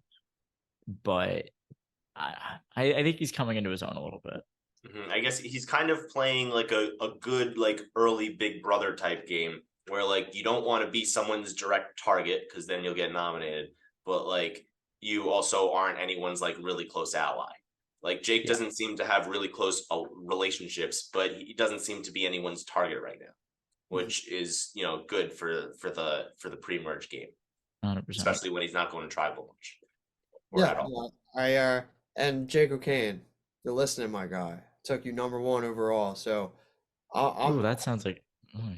I know a lot of people found that questionable, and that's why I did it too. 1, because I really don't give a fuck, and 2, because I'm like, I love this dude. I'm going off like if I look at that cast, I'm like, I told myself the person that I'm taking number 1 overall is the person that I want to drink a beer with the most, right? And this is like the second time I talked about beer on this podcast. Believe me, I'm fine, good. But like, look, like I want to hang out with Jake O'Kane. I wouldn't want to vote him out if I want to tribe with him. I think he's the person that I want to work with. So I think he's a cool dude, yeah. Yeah. But Jake is fun, yeah. Yeah, Jake's a great character. It goes back to this whole casting thing about how just casting just knocks out of the park. 41, 42, 40, like just so many like just stellar cast members. It's been great. Let's shift it over a bit to the Reba tribe before we go to the immunity challenge. Austin tells Dee and Julie about the Beware advantage. Says that he found it yesterday, wants to build a little bit of trust, tells, some of the truth, but not all of the truth. What do you guys think about Austin kind of opening up about that Beware advantage? I think that it's silly. I don't think that he should have said anything. I think they could have found it themselves. But I mean, actually, thinking about it a little more, I mean, yeah, you don't want to tell people you have an advantage, but like if you're trying to gain trust with them again and it's really tough for you to find and you have to be like super careful, like to have 4 people working to have one person on watch to make sure Sifu and J Maya are not like around that area and then having everyone else look for it. That is a good plan. Like if I don't think he should have necessarily told them, but if he didn't tell them, I don't really see him finding it before the tribe swap. And there's part of me too that thinks like part of me is reading into this as like Jemaya and Sifu must be like far on the bottom. Like I think that 4 is like a 4 like we see and like we talked about. And I think if they were to go, it's easily one of those 2, no question. Those 4 vote together. It's locked. That's as done as done. I think Austin wants to pull them in because it's like one of those things like if you can't beat them, let them join. In a sense, it's like you don't want to get caught twice looking again because then J Maya and Sifu are not on the bottom like they once were. There's cracks now, and I think Austin is trying to kind of save himself in a light and not let those cracks open a bit by just giving this information in hopes that, that it works out for him. I think I would do the same thing. And you got to think about also he doesn't have his vote. So if he doesn't find it and they go to tribal, then he now has to tell his allies, hey, I don't have a vote. Why don't you have a vote? Because I got the beware advantage and didn't tell you guys. So Yeah. he could also have been not only trying to regain trust, get the idol with extra help, and not get caught again, but he was also making sure that they weren't blindsided if they went to tribal with him not having a vote. What do you think, Alex? I think it was the right move. I came around, and I know Steven can tell you last night I wasn't loving it, because I think it's going into this theory of like everyone's telling everybody everything. Mhm. But I think for the personality that Austin has and the one that he's like really giving off, it looks better to just come clean. Yeah, And the way he did it, I think was good. You literally just saw me like I was like, no, this is so stupid, and then like while I'm in the middle of explaining it, I'm like, wait a second, actually, it was probably smart. Yeah, exactly. I'm like, yeah. Yeah, The beer was talking last night and giving different answers, but yeah. that's how it goes. That's how it happens. Yeah. And Dee and Joy, they end up helping find the rope, and then they get the hammer. And I thought that they weren't going to tell Austin and Drew. I thought that they were going to just keep the hammer and like go and do their own thing. But then we ended up seeing that they give the hammer to the boys, and they find it. So what do you guys think about that? Did you guys think that it was possible that the girls were going to keep the hammer and try to pull something of their own, or did you know that it was going to go right back to them and play out the way that it plays out? I thought it was possible. Yeah. I didn't. I mean, in terms of, I don't know. I guess in terms of strategy, it probably was smart to give it to Austin, because then that builds the trust back that like he told them about the beware advantage. Now they told him about how to get the idol. If they just brought the hammer to the water well, hit the rock, and got the idol themselves. Well, first of all, I'm wondering if they did find it, would Austin never have a vote? Like, would he still lose his vote until he has possession of the idol, or would he just keep losing his vote? That would be interesting. Or like would that, because D would have it, for example, or like does having the idol found in general allow him to get his vote back? I don't know. That's interesting. What do you guys think about that first? I think Austin would have to have the idol for him to get his vote back. Okay, and then do you think the idol would still work if D had it? That I don't know, and I would say yes. I think they're not going to say an idol doesn't work in the game. They love it too much. Because like it could be like a situation where the producer, like maybe the beware advantage said like this cannot be stolen from you, like the idol is yours if you find it. I don't know, but like if D does get the idol and doesn't tell them, like does he just continue to lose his vote? Another thing, if let's say they never found the idol and then they tribe swapped, and now let's say Austin's not on the beach anymore, is he just going to lose his vote for like the rest of the game? Like, I really don't know. That's a great question, I because don't know if they would go that far, but I didn't think of it in the terms of that. I do agree though with Alex. I do think that if D has possession of the idol, like he still wouldn't have his vote, right? Because he had to be in possession of the idol. That's what you were saying, Alex, right?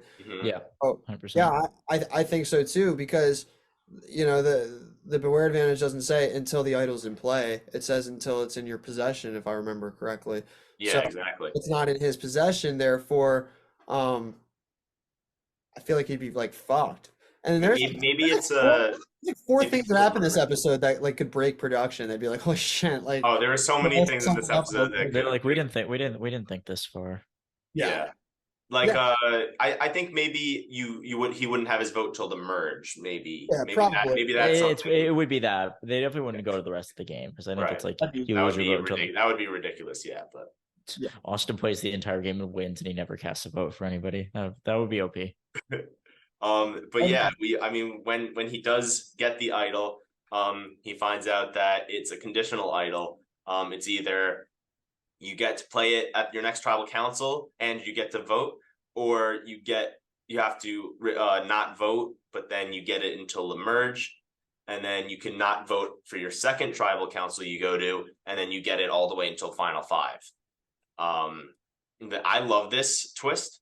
I think it adds an extra element, like layer of strategy to it. You need to make sure if you feel safe, then you can risk to get an idol for later on. But if you don't feel safe, then that allows you to use this idol that you only have for a short period of time to save yourself, which I think is interesting. I think that specifically is so that we would have some exciting tribal councils, because if you feel if you don't feel safe enough to not vote, maybe you are getting votes and then you play your idol and now you're safe. So that could make some explosions. But then you could also not vote and the vote might not go your way, but at least now you're on the bottom with an idol that you get until the merge. And then so a lot of different layers to it. I liked this addition to the idol. What do you guys think? Yeah, I'm for it. Yeah, I like it. I like it. I though do worry for the fan who's not paying as much attention as you or I or somebody who's listening to this podcast. Right. And I think where they draw the line is you use it, you either use it this vote or you sacrifice it and you have it to the merge. I think that's simple. I think when they add that third element, I like it, but I also think somebody would be like, okay, is that like, especially if he like goes a few episodes without going to tribal and spread out. It's like, wait, does he now he has to sacrifice the vote? Now he has it for a while. Like what? I don't know. I think it could get murky. Well, that's But overall I Yeah. like it. But I like it in that, and I like it with the way we're going a lot of these twists. None of them are overpowered, and I'm like, no, there's nothing. I'm like, ooh, that messes with everything. Like the goodwill advantage. I'm like, okay, this can't break things that much. Yeah, I agree. I think it's something to be said about too. Like with this, it's better than phrases. I'll take this over if they want to. Oh, this is better than phrases. Oh, gee, yeah. Yeah, well, I think there's something to be said about like, I would love just to have a normal fucking idol back. That'd be great. Yeah. But, no, come on. Yeah. No, they'll never. We can keep dreaming. I know. Well, of course we can keep. I wanted to make sure. Well, there will be normal idols once the Beware Advantage idols are gone. I'm talking. Those are the only idols in the game. Are normal. Yeah, no, like early on in the game. Yeah, stop making sense. Jeff would never do. Exactly. So that's a long lost dream, and that's okay. But regardless, we'll see if this works out for Austin. I think I think Austin's gonna be I feel like Austin's just been killing this game.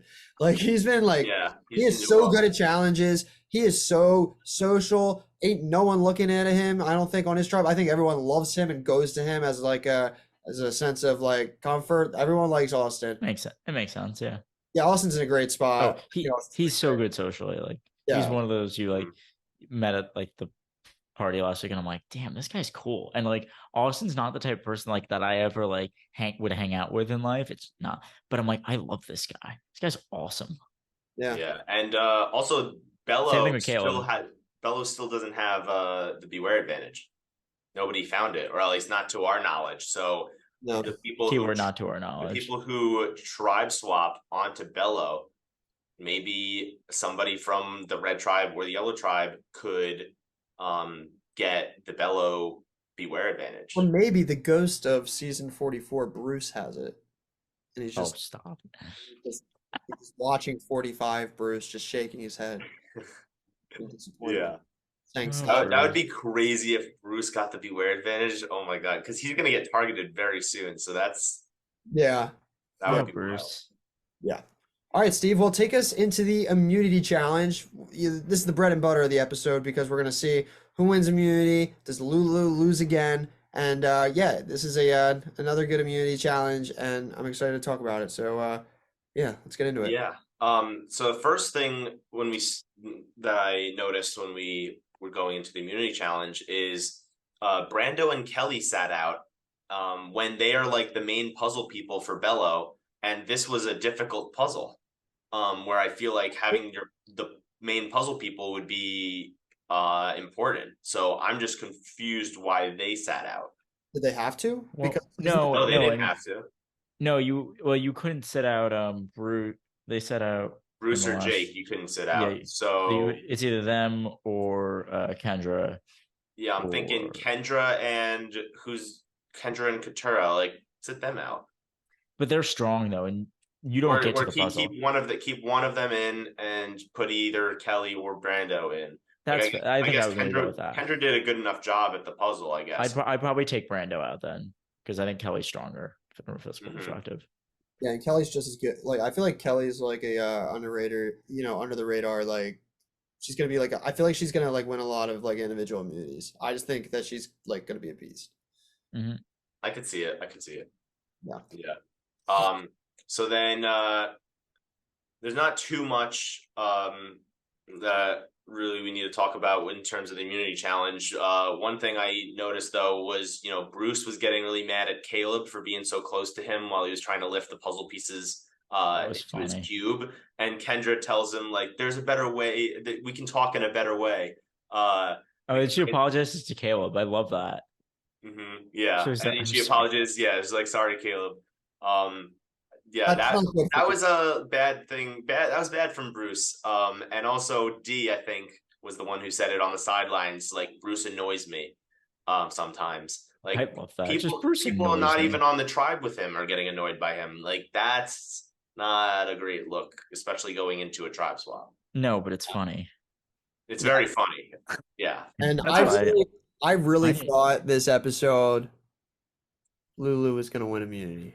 I thought so too. I thought Bella was was going to lose immunity, but it's because I thought the immunity challenge was going to be the reward challenge.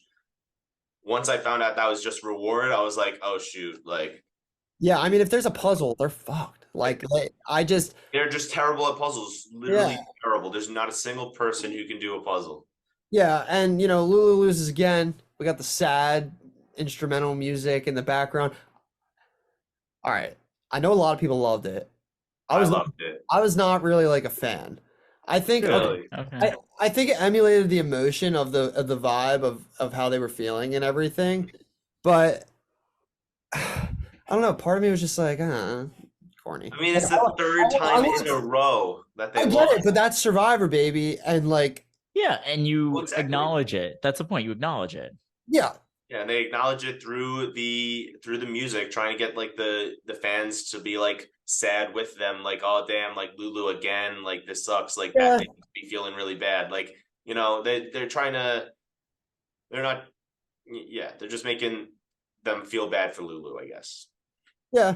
I mean, the Lulu losers, but they're forever in my heart. I love this tribe. I really do love this tribe. I sad that they keep losing because I don't want people on Lulu to go, except for like, I mean, Sean could go. I wouldn't really be that upset. I wouldn't care either, really. But yeah, I mean, I'm sure he's great, Aw. and it could just be the But you would wait, just something I noticed this episode. I'm like, Sean didn't have a word. I'm not even kidding. Like, we're going through tribal and like you have a 4-person tribe and one person just isn't saying anything. He's playing damn well. Like that is impressive. Yeah, I mean, I just don't think we're getting a lot of Sean, so we're just not as connected as we are with Caleb, Emily, Sabaya.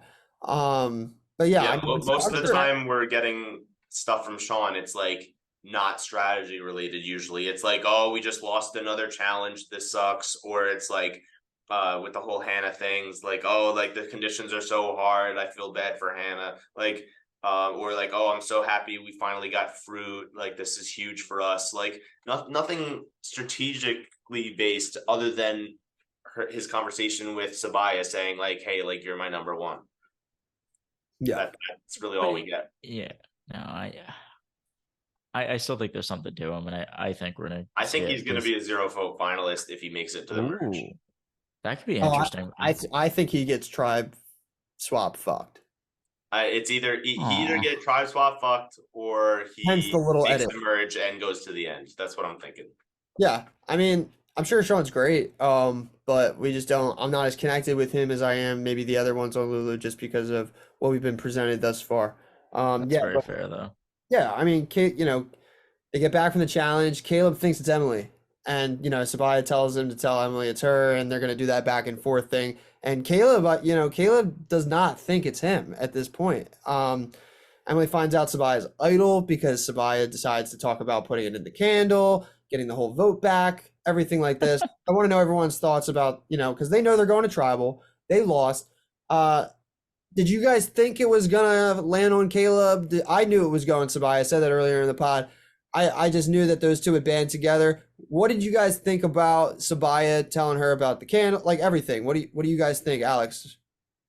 Seemed like I don't hate the candle move at all. Especially not telling her, because it's going to be right there. Yeah, You're so going to why see it not right tell there. her? Yeah, you have Why to. not tell her, Frank? I love that. The only thing I don't love really is her not, like, her getting greedy and sacrificing her vote.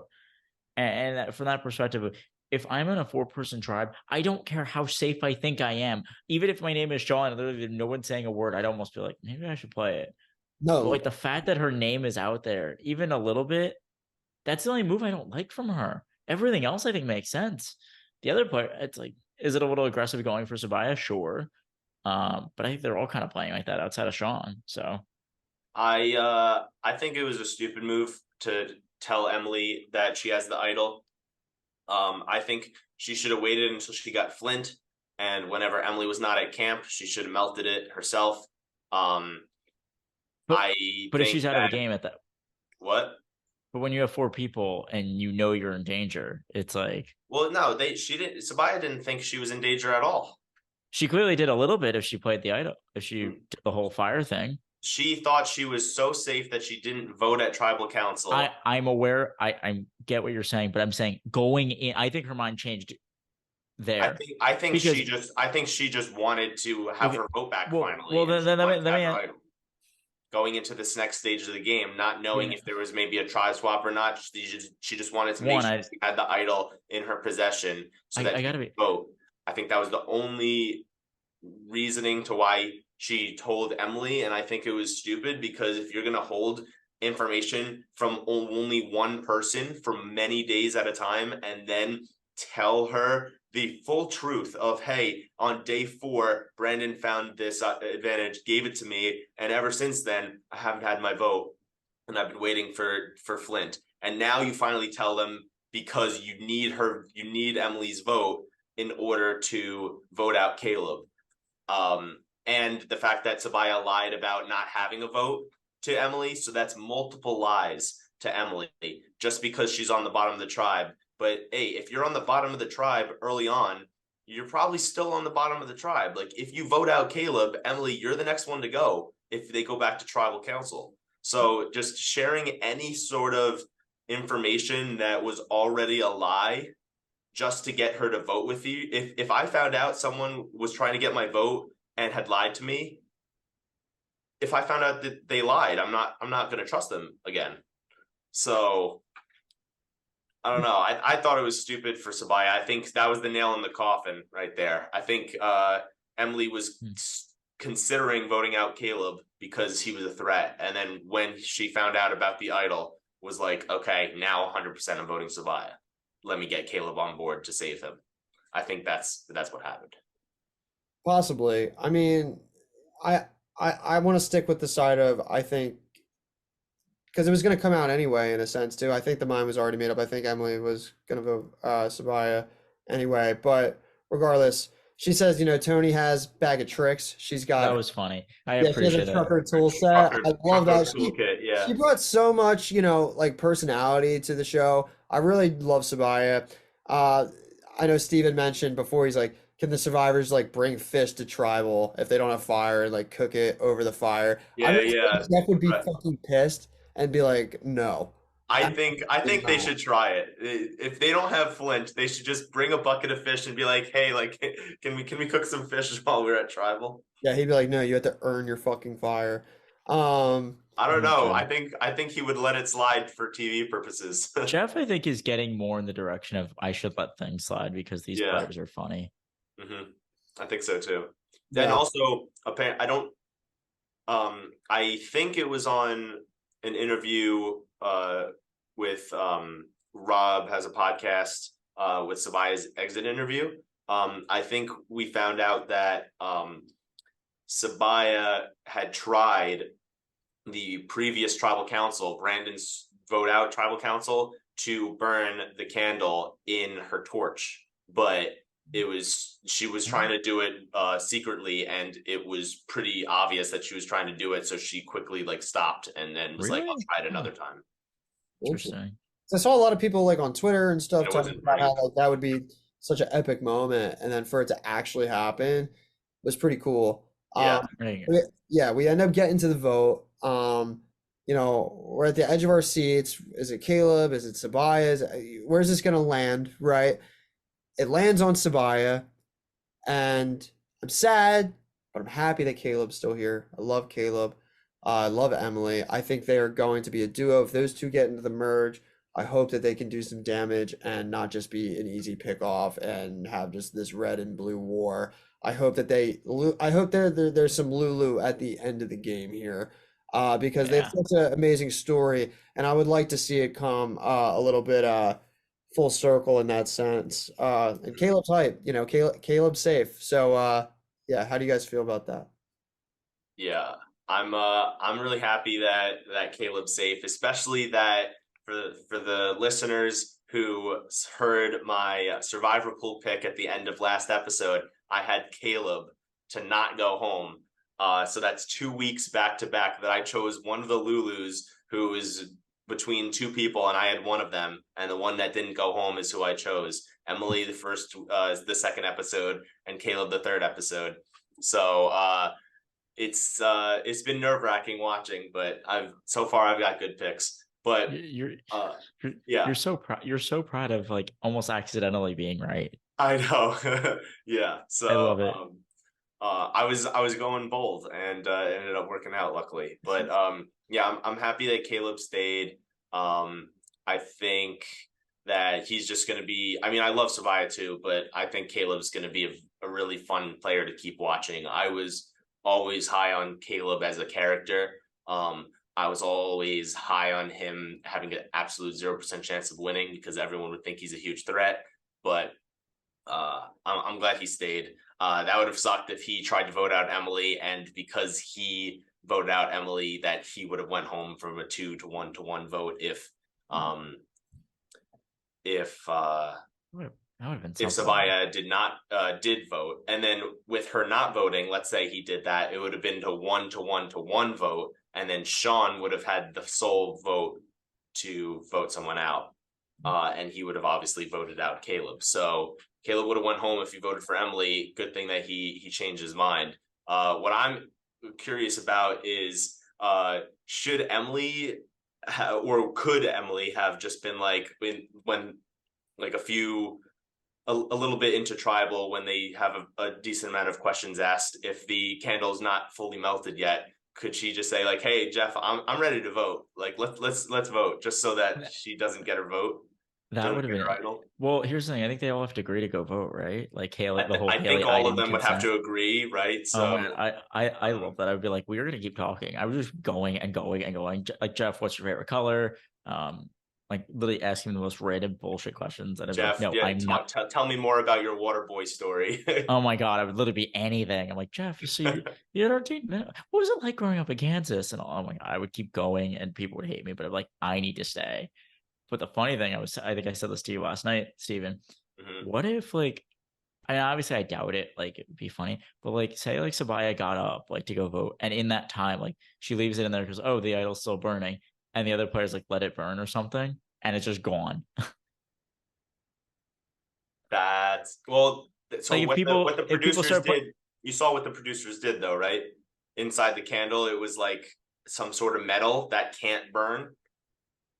Uh, like that. So they did that specifically so that if you leave it in the fire, it won't burn after it gets to the mill.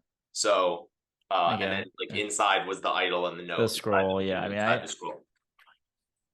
that's So I mean, that was smart, for because it's going to be in the fire. Like I'm sure the producers thought exactly that.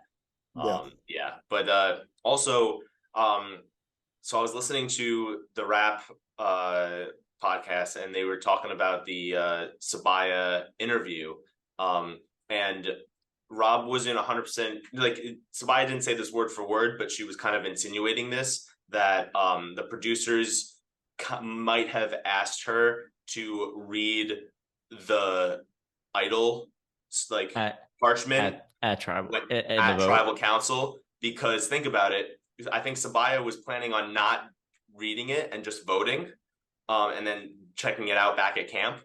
But if she did that, she'd be back at camp, and then producers would be like, "Hey, like, just so you know, like, Your now idol's you gone." can't use the idol. The idol's gone because it was only good for that tribal council." I would hope they would, and either way, like, I'm perfectly okay with that. Like, if we're gonna call it production interference, call it whatever you want. I'm perfectly okay with that in that instance. Yeah, I'm happy that Sabaya, when she opened it, she read out exactly what it was. She talked to the camera about her strategy, what she was thinking in the moment on like, should I vote, should I not vote? That definitely gave us some good insight on what maybe was going to happen. We kind of could tell from what she was saying that she didn't want to vote, and then we knew it was all going to be up to Caleb, and they made it seem like everybody in the tribe pretty much was like the swing vote. Like Sabaya thought she was the swing vote, Caleb thought he was the swing vote, Emily thought she was the swing vote, that made for a very, very exciting vote, which ended up only being 2-1. Yeah, it was beautiful. Beautiful, great episode. I love really this good episode of Survivor. Steven, can you please update everybody about the Tribal Lines fantasy draft? Let everyone know where the standings are currently at so that we can take a look at next week's episode and answer some questions from our viewers. Okay. So right now, we have Madison is not in a good position right now. I'll tell you, Madison was very upset when Spia went home. Very pissed at Caleb. So Madison has lost Hannah, got the grenade, and also Sabaya. So now Madison only has Austin left. And then my team, I no longer have Brandon, so I just have J Maya and Emily left. And then everyone else has all 3 members. Pat technically has 4 because he has Basile also. Drew Basile. Oh my god! Well, that's that's where the useless, draft so is looking right now. Yeah, I'm looking good. I got Drew, I got Jake, I got Katura. I don't know if the winner's on my tribe, but I think you're good with Katora though. Exactly, she was my winner pick. Yeah, I love Katura. I think she's a boss. She's a queen, and Yes. I am about it. I'm putting all my eggs in Katura if I had to choose one of those 3. Jared's team's looking good. I know he's got D. I'm really high on D. Jay West, I forget who Jay West. Jay West has Kelly. Yeah, Kelly. I'm high on Kelly. And then, I know Govind, he's got Sifu, he's got Bruce, and he's got Sean. So yeah, Govind didn't get the grenade. Good for you, Govind. You didn't get the grenade. You also didn't get the winner. Yeah. We'll see. You never know though. Yeah, and then Jared also has Brando. Surprisingly, with the position that Brando is in right now, in the middle, the fact that whenever they talk about Kelly and Brando being in the middle, the fact that most of the strategic confessionals are from Kelly and not Brando, I have a feeling that Brando is either not going to make it to the end, or it might not get credit for being the strategic mastermind behind the duo. I don't know, but just my edit read so far is that Brando should be getting a lot more strategic confessionals for the position that he is in his tribe, compared to Kelly, who's getting a ton of strategic confessionals. So either Kelly's going to be a big threat and taken out because of it, or Brando is not winning. I think it's one of the 2. Yeah, we'll see how it sticks out. Watch out for Emily. Yeah, Emily's giving sneaky pick. Yeah, she could very well be that like. I don't know if she's gonna win. I don't know, but I think by the end of the game we're gonna be like, what a turnaround. I think she's in the finale. She got saved by Hannah quitting, and look where she is now. I think she could be good. I still think. I mean, maybe it's just because I met Caleb. I mean, listen, I met all of them, but Caleb's personality, he said golden retriever in his preseason press. You see this one, he is that in real life. It's so him, and I'm he's gonna be. I really think Caleb's gonna be around for a little while. Definitely, I hope he is. So we'll see. Yeah. All right, so we get into the scenes from next episode. So we have a tribe swap coming up. First time in what, 3 First years? time it's in the new era. Like I'm a very real excited. one. I wanted a tribe swap so badly. Honestly, this is probably one of the worst seasons to do a tribe swap. I wish that a few more tribes had gone to tribal before a tribe swap, because that Yeah. would make things like Well, really interesting, because then some people would know they're on the bottom if they are so left out of a vote. There would be already alliances starting to form, so that if the alliances get broken off, maybe that could change some things. So, and then it would be a lot more even on the tribes with only 3 Lulus. Like the way, like there's a good chance Lulu is definitely going to be on the bottom, and there's probably going to be one tribe like who has like a lot of people on one of the tribes. So I don't know. We'll see. But yeah, I will say, like, listen, I'm happy to have a swap back. Right now, I'm like, damn it, I didn't want it. Here's what I would have wanted them to do. Two things. Either A, go one more vote. Lulu probably loses. You're down to 2 when we do Denise and Malcolm and have them join a tribe. I think that would be interesting. The other scenario, and I don't feel doing it here because I think it looks like we're getting 3 tribes of 5. Send someone to exile. I want, and then lose. Like, I know we've done both those things before, but I think it would just make things a little more interesting. Or frankly, if you're sorry, take the 3 people on Lulu and make them almost decide. I want to make them decide. One of you goes to exile, one of you goes to Reba, one of you goes to Velo. Make them decide. Or you get 3 captains right there, and you fucking. There's so many things. That could be interesting. That's good too, but Lulu being the 3 captains. But then that also just paints like a really weird target that is like that screws that does. Yeah, but I also want to see 2 tribes, so I would rather they go the route of all right. One of you has to go to exile. More tribe. One more tribe, and then at 14 go 7-7, and for like 2 votes, and then go 12 into the merge or 11 into the merge or something. Like we don't need these like at 13 start the merge. Like we can go a little longer in the pre-merge. Yeah. So we see that some things that we can pick up on and kind of speculate on is looks to me that Emily's on Bello. Looks like Dee and Julie are together with Sifu. They're gonna stay on Reba, and it looks like there's gonna be at least one yellow person on there. And I could be wrong on these, and I hope so. Yeah. What was it? And well, no, you definitely can't be wrong because it's in the next scene. No, I just on recalling it, I could. No. Yeah, I mean, yeah. So yeah, Bello, and also Sifu is looking through the yellow person's bag. That I find interesting. So I think that that's definitely interesting. That's of course Sifu's doing that. That's something Sifu would do. And I think, and I will admit, I like Jake's line of I got to be ready to jump ship. Thank God I'm a good swimmer. Yeah, I'm on Lulu. So I'm assuming he's on Lulu. Good luck at that camp. Yeah, good luck with that camp. He's with Bruce on Lulu too. His like best. Oh, buddy. That's oh my God. Who are they gonna put with him? I don't know, but the fact that Jake is thinking about jumping ship, I'm guessing there's at least 3 Bellows on Lulu, because if you had majority and you're thinking about jumping ship, like the only way you can jump ship is if you're in the majority. Like if you're on the bottom, you can't really jump ship. You're looking for other people to jump ship. Yeah, true. I think, he wouldn't jump ship on Bruce. He would jump ship on someone else. So there's got to be another Bello on that tribe. That seems like Bello is going to have the majority on Lulu. Yeah, I think it's gonna be fun to see the swap shake out. I'm glad it's back, and yeah, like I said earlier, we're getting shades of earlier Survivor that we all fell in love with. So that's super fun. And something it's literally just like little shades, but it's something. Yeah, it's something. And you know what else is fun? Answering questions from our viewers and talking to people that love Survivor, just like Alex and Steven and myself. So when we get back, we're going to take one more just quick little break. We're going to answer your questions, talk about our Survivor pool, and talk about what to expect for the 4th episode of Survivor 45. Thanks for sticking around. Be right back with you.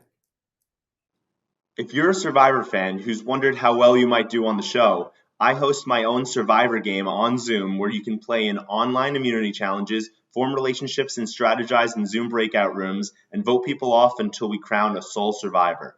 My games are only 1 day long, taking place either on a Saturday or a Sunday from 3 p.m. Eastern until 11 p.m. Eastern.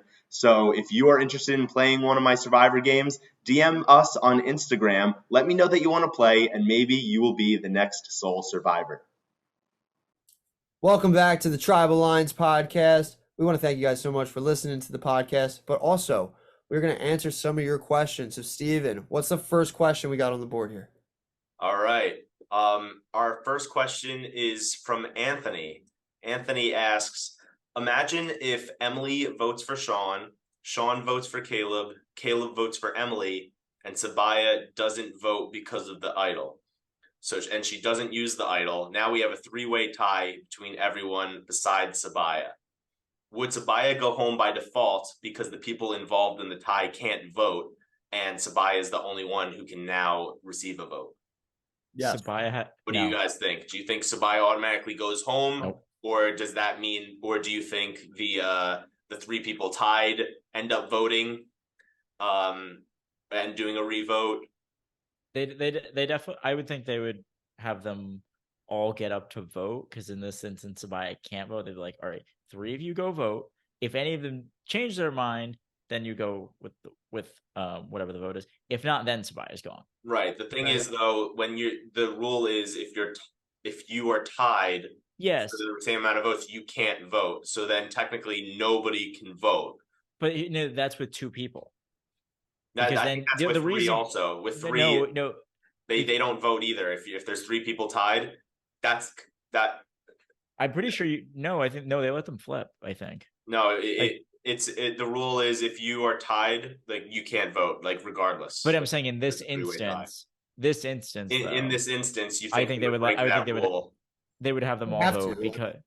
because you would have them all get up to vote, because 3 people. If you're tied with 2 people, that's one thing, but 3 people being tied, you can even everybody in the vote can flip their vote. I feel like, yeah, I guess that would have to happen. And then Sabaya would be begging and pleading. They would have to bend the rules, and they would have to have them vote again, right? Because or I don't know. Like, what if they just make Sabaya like go home by default? Because like, I don't know. What do you think, Pat? I don't fucking know. I really don't know. I'm gonna be honest with you because The producers will probably talk about this for like hours. They'll probably be like, they said what I just said. They're like, I don't fucking know. Holy shit, we didn't get this far. Yeah, I mean, I think Alex is right in a sense of like they would just have to like force a flip here or something, because I don't know, like, but then you get Sareed in a sense. I No, really, we can't. Oh God, not this again. yeah, I at the third vote, Christ, right. Oh my gosh. yeah, but yeah, I think I don't know. And, Yeah. If I had to guess, let's say if I was the producers, I probably would let the 3 of them vote. I'd either let the 3 of them vote, or I would just let the 3 of them revote. But then what if they revoted and it was still tied? And then they had to discuss whether to go to rocks or not. Like, Well, technically, if they all want to be safe, they could just say, let's go to rocks, and the only people going to rocks would be Sabaya. Yeah, that's it. That's the answer. At that point, either one of them really wants to get the other out and they need to flip them and make it unanimous, or would there just not be a revote, and would we go straight to, do you want to go to rocks or not? And then that would be me and Sabaya going home by default, I guess. Yeah. Yeah. I don't know. Okay. But it's definitely interesting discussion. That almost feels I like think the whole like Kimmy Kappenberg, like Keith Nail thing. Yeah. Yeah. Oh God. Yeah. Okay. So this is a question that I was curious about. If it was a 1-to-1-to-1 vote between Sean, Caleb, and Emily, and Sabaya plays an idol and does not have a vote, and then there is a revote and it's still tied 1-1-1. Would there be a 3-way fire challenge? Would it be a 3-way rock draw? Fuck. I don't know. Would they all have to decide on one person to go? Like, they'd have to decide on a 2-to-1 vote before. No. I don't think it's that. I think would it go straight to rocks? Would it go straight to fire? I would. Oh, I think I'm leaning fire. I No, don't think it I would go be Rocks. fire. I feel like I it think I would go be Rocks rocks then, because probably. they have the ability to change their own fate and they don't. So I think they would go Rocks. Yeah. But would they go straight to rocks, or would they discuss amongst those They would three? let them. I think they'd let them discuss. It can't hurt. Because Like, it wouldn't be a unanimous decision. One person's not going to want themselves to go home. but I'm saying in that instance, they probably revote, and then one of them just flips right there. But if they revote and nobody flips, and then I it think goes then to you- that portion where you it's like you have to all agree, or else you go to rocks. They can't all agree technically, I mean, they because can one of if- them's if- not going if to agree Hannah's to in- vote themselves If out. Hannah's in the game, they agree. But Yeah, if Hannah's in the game, then they agree. But I think in mean- that situation, they probably just go straight to rocks no yeah, matter what. probably. Yeah. That'd be pretty crazy. Yeah. That'd be a okay. crazy. If I'm production, I'm pulling my hair out at that point. But that's just how it goes. My boy Ty asks, he goes, "Do you think we're getting 3 tribes of 5 or 2 tribes of 7 with 1 on exile?" Then he texted me. He texted me like an hour before we started podcast. He's like, "You don't have to ask that question anymore because like I think it's pretty much answered to everybody."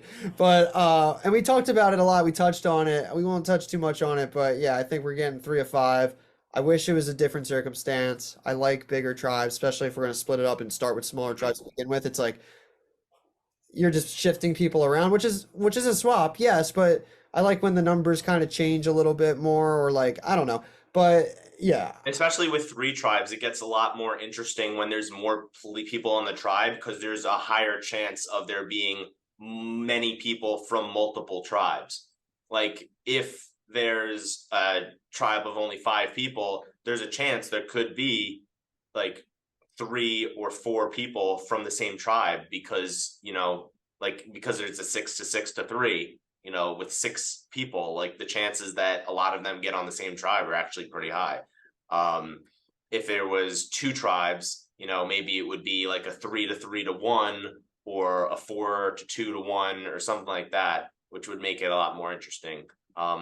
I hope that season 46 has 2 tribes. Okay, like we're getting to the point where in the new era we're going from 3 tribes to a tribe swap. Maybe they finally go to 2 tribes. Who knows? No, stop being reasonable. it's not. It's 3 tribes, and I Yeah, just know it. I just probably. I don't think We they're all ever know it. leaving I hope that. they tribe swap to 2 tribes at least. I I think- want 2 tribes soon. Like Survivor is not just 3 tribes. It should be. It's I 3 agree, tribes but I don't think we're gonna see 2 tribes again until season 50 when we get like I hope like an all-star season or a returnee season.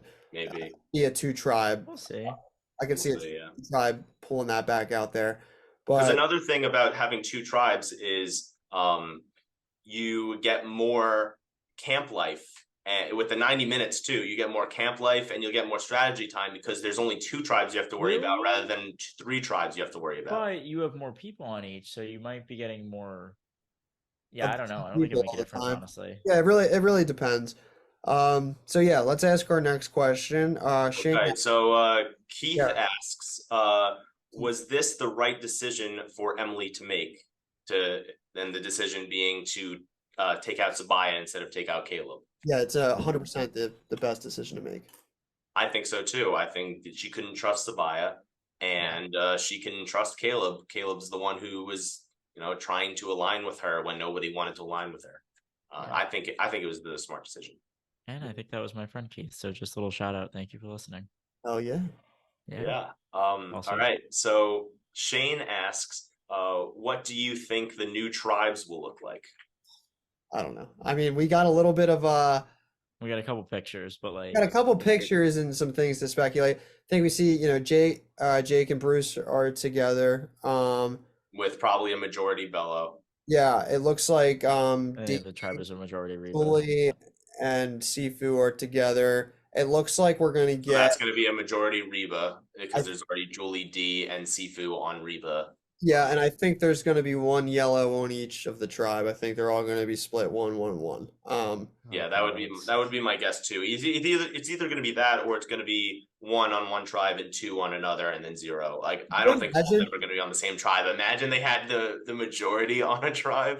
Yeah, they Yeah, just get the stop it. majority. They That should just would be lose insane. on purpose, honestly. No, yeah, literally. But I would that's what literally I be think. grabbing the buffs and I would be like seeing if I could just which one is red? Like I would literally be picking red or blue and be like, can I grab Mhm. both? Yeah. That'd be fun. Yeah, but we know those people, and then Emily being on Velo, like those are the people. Well, we definitely know. Don't really know anything past that, but we'll see. We'll see what happens with episode 4. Yeah.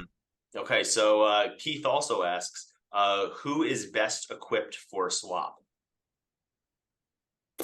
That's a loaded question. Caleb. I would have to agree and say either Caleb or You think Caleb is best equipped for a swap? Let me explain why.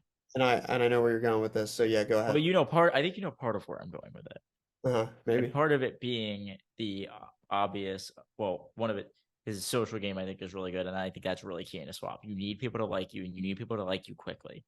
That really disarms them. Secondly, he can play that underdog role really well, especially if he's the only one. He can ingratiate himself, I think, really quickly. Plus, if he's with anybody on Reba, specifically Drew or Austin, I think he's in an even better spot. Julian D, maybe a bit iffy on him. I think especially Julie. I think Julie really has him clocked. But other than that, I think he could be in a really good spot there. I think Emily benefits really a lot from the swap because I think her time would be numbered. I don't know if like her and Caleb are going to a final 2, so I think she benefits. And then the other person, I think Kelly and Brando actually benefit from this. Yeah. It's like they're in the what middle, but they're also kind of easy targets. So yeah. it all depends how it shakes out. I don't think. I mean, I wouldn't say Caleb is not good for a tribe swap. I think he is, but I don't think he would be considered the best equipped. He within literally a few minutes of him being on the Reba Beach, people were already clocking him as a big threat and a player in this game. If a tribe has the majority and can choose to pick off a yellow or either the red or blue, whichever one has majority on that tribe, then I think that Caleb could possibly be targeted as just a big threat. But at the same time, he could also be, seen as someone who has practically no allies and could be someone to scoop up. So I think Caleb would be, if he was in that position where he's the only one from his tribe and he's trying to get in good with the people on his tribe, I think he has the best chance to do it. But at the same time, it depends on who he's with, because if he's with people who clock him as a threat rather than clock him as someone that they can work with, then he's screwed. So it's really all about tribe dynamics, who gets put on his tribe, how he can work with them. But I think the best fit for the swap is probably Kelly. Let me actually give you a couple more names and different reasons. Sifu and Jay. Sifu's got the big. Well, because they're both theoretically on the bottom of Reba as it currently I don't think stands. they know that they're on the bottom. Yes, but here's the thing, though. Even if they don't know that, still them getting out from under it potentially. And I think Sifu, because he's another big personality, I think that can really help you in a swap. Being this big, lovable personality, he's really just like, and he is it in real life too. He's like this, like all the time. Like he's gonna make people laugh. He's really gonna disarm them quickly. And I think, especially if he's not with everybody on his tribe, or he's not with like, at least even the current configuration, I think that helps him immensely. And I think Jay has shown out like glimpses of strategic prowess, and I think she could really also just get in with other people really well. So I think they both could benefit depending on the situation they're in. I also think Austin and Drew are good in a good early position, just because they have advantages. If they think they're on the bottom, they can play an advantage. The fact that it's final 15, I feel like final 12 is when they'll be emerged, maybe even final 13. So I don't think it's going to be too many tribals. So if they have to go to tribal and they feel on the bottom, they can play their advantages and be safe. So going into a tribe swap where we don't know where people are going to land, having an advantage like that, if they're on the bottom of their tribe, could be very beneficial. All right. The next question is from Madison. She asks, how do you think Lulu will do in a tribe swap in different scenarios? Okay, so like if Lulu, let's say they were 1-1-1, then I think they could make something happen as either if they're with like let's say 2 on one tribe, 2 on another, they could be an easy swing vote position. If they have a tribe that has a majority in, then they like if let's say it's a 3-1-1, then I think they would also be in a good position just because they're not going to want to get out another Lulu. They're going to want to get out the other tribe that has a lot of numbers also. So whoever's that extra one that's not on Lulu will probably go home. And then if it's a 4-1 disadvantage for her, for whichever Lulu it is, I think that they are either screwed or they are going to put people against each other. Like if there's cracks in the what we've seen, if they went to tribal, who would go out first? Like if they can get into those cracks, then they could be put in a good position. What do you guys think? It really just depends on who gets swapped where. Yeah. It's like each of them Who handle loaded. like that situation differently. It really, yeah, it's really going to depend on how things shake out. I think though they're better alone than with like obviously 3 is ideal. If you got all 3 and there's 3, you're in the majority. I don't think 2 is great.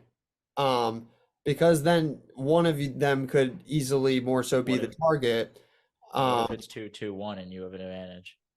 Well, And you're maybe it depends. it really I think, depends. Yeah. and it's who it is, and I think it's like if Emily's on her own, I think she might be fucked. I really do, but I think like Sean being on his own, I think he'd be fine. Yeah, I agree. Caleb on his own, I think could do really well, but it depends. Yeah. What do you got next? All right. We have this is a question I was curious about. Do you think it's allowed for someone who has a safety without power advantage to play it on someone in the opposing alliance, giving them safety, but also forcing them not to vote at tribal council? No. No, you can't play it on someone, can you? I think you can give it to somebody and let them use it. I don't think they would let you play it on someone. You know, I would like that to be an option. I don't think they would let it. No, I mean, wish I don't think it's an option, but I don't think that's allowed, but I wish it was allowed because that would be a really good strategic move. If someone, it was like a 5-5 vote, if it was going to be tied or something, and you wanted someone not to vote, you could just give them immunity, but now they can't vote. But And then hopefully I get what the if person with the that idol. what if that is a possibility? Like we don't know. Like if that's a possibility, that's definitely an interesting way to use the safety without power. Hey, get me on Survivor 47 and I'll try it. All Go, right, Ask them. Give them the call, Jeff. Jeff Probst, give him a call. Please. Have you applied, Alex? I'm about to. All right. I just did once. For anyone out there that's listening, I did for the first time, and 99.9% sure I'll hear nothing. But you always got to throw a little bit of faith in there. Yeah, you never know. You never know. Yes. All right. Keith also asks, how does this episode rank in all the other ones of the new era? Top 5. Ooh. Top 3. I It's think the best pre-merge episode we've had, it's for sure. definitely probably one of the top ones. It's the new Jenny episode. Yeah, it's either this or Jenny, and I would go with this over Jenny. The Jenny one, yeah. And It's either this or Jenny. frankly, or the the top two. episode 2 was also, I felt like, pretty decently good. Episode 2 is great. I would say the finale of 42 has to be up there. Agree. Mhm. I love that. Finale, and the even the Cody one vote of before the 43. finale, where with the Marianne getting Omer. Yeah, the finale of the Cody vote of 43. Mm-hmm. I love the finale of The 44. Shan vote of 41. Yeah, I'm gonna say it. That was the best episode we've had in the new era. That was fantastic. Yeah. I'm just straight. Yeah, why am I debating? No, it is. It was awesome. I can rewatch that episode again and again. We got strategy from everybody. We got entertainment. We literally got everything I want in an episode, maybe except people fighting. All right, we got one last question for the night. It was asked by Tyler, and he asks, where is Lulu ranked in the worst tribes in Survivor?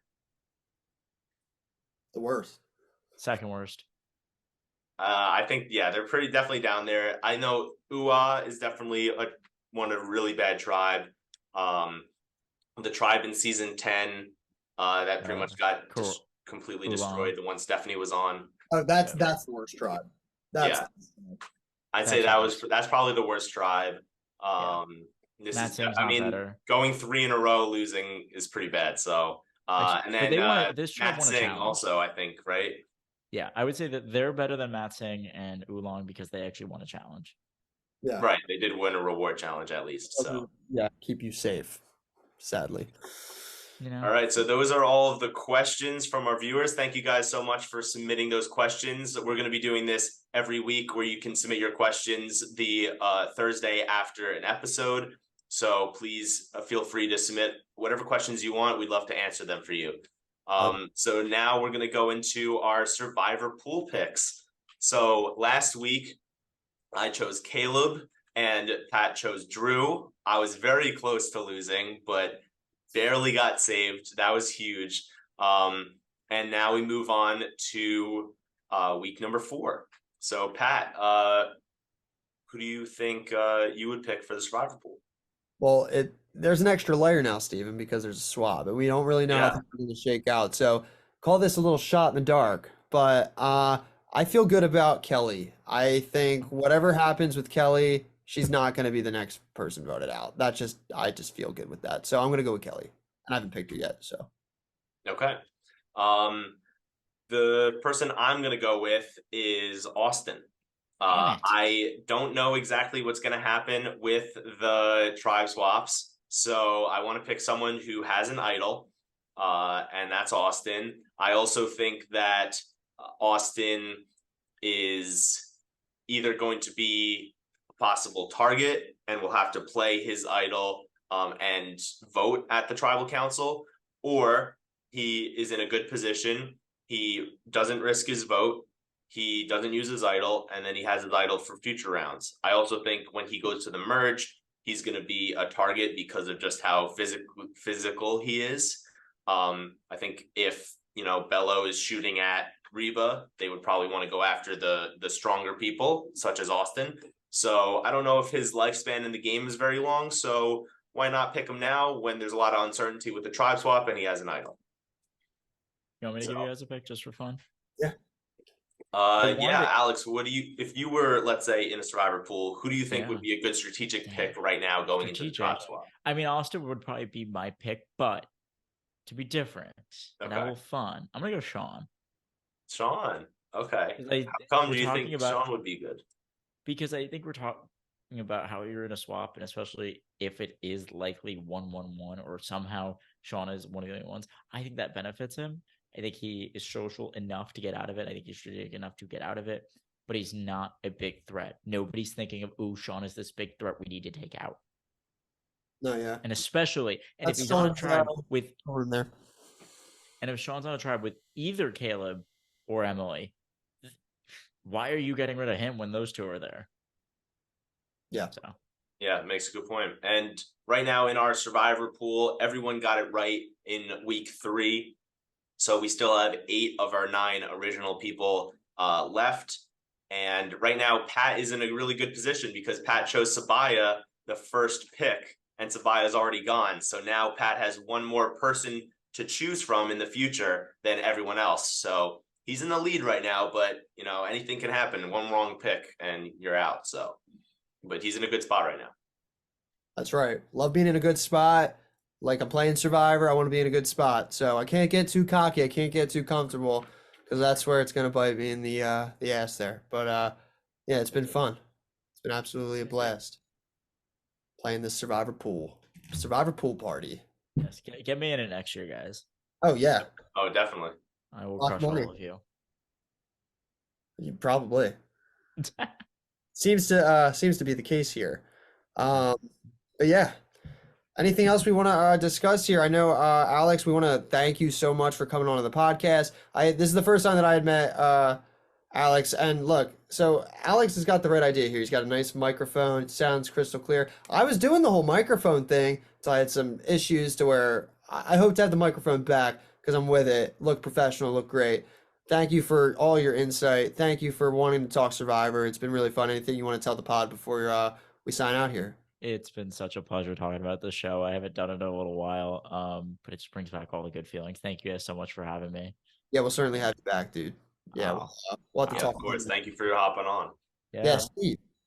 Anything you want to say to the viewers before we watch the Phillies? Go Phils. If you're a Phillies fan, baby, we're clinching tonight.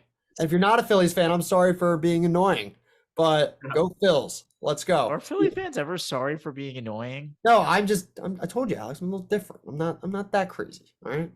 I don't know. Yeah. What All about right, but yeah, I definitely want to plug an LRG that I just recently played in. I played in Survivor Brantford. Episodes for that for season 9 is coming out January 13th, 2024. Definitely check it out.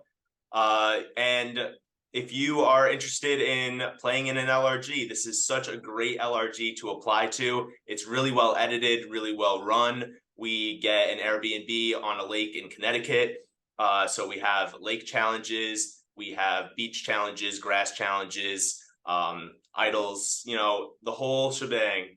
And it's a lot of fun. I had an amazing time playing. I can't wait to watch the season. I can't wait for you guys to see it. If you guys want to apply to Survivor Brantford to be on the next season, go to survivorbrantford.com/apply, or also visit their Instagram page, Survivor Brantford, and message them, DM them, tell them that you're interested, and maybe you can play on the next season. So I definitely recommend applying, and hope to see you out there one day. Yeah, Steven, that reminds me. I got to plug an LRG myself. I just competed a little bit ago in Survivor Angelica. It's one of the longest running LRGs that is a fan-made game, Survivor game. And I got to play, and it was super fun. And if you guys want to check in and see how I do, that comes out on my birthday next week, October 19th. It drops on YouTube. So I'll be posting, easy, accessible ways to be able to watch that. So if you want to see how it goes, it's a fun season. So definitely check it out. And if you want to apply, they're taking applications. So definitely suggest Survivor Angelica. Great. Let me give you guys one more. I played in an LRG over the summer. It was not filmed, and I think that kind of makes it more fun. Yeah. Look up this guy named Tommy Daly. He does these insane 5-day games, like typically once every 2 years. He really becomes Jeff. It was just such a fun experience, even sleeping in the pouring rain. So when his applications roll out, probably in the next few months, check out all the Facebook groups, Instagram, you'll find it. Cannot shout him out enough. Oh yeah.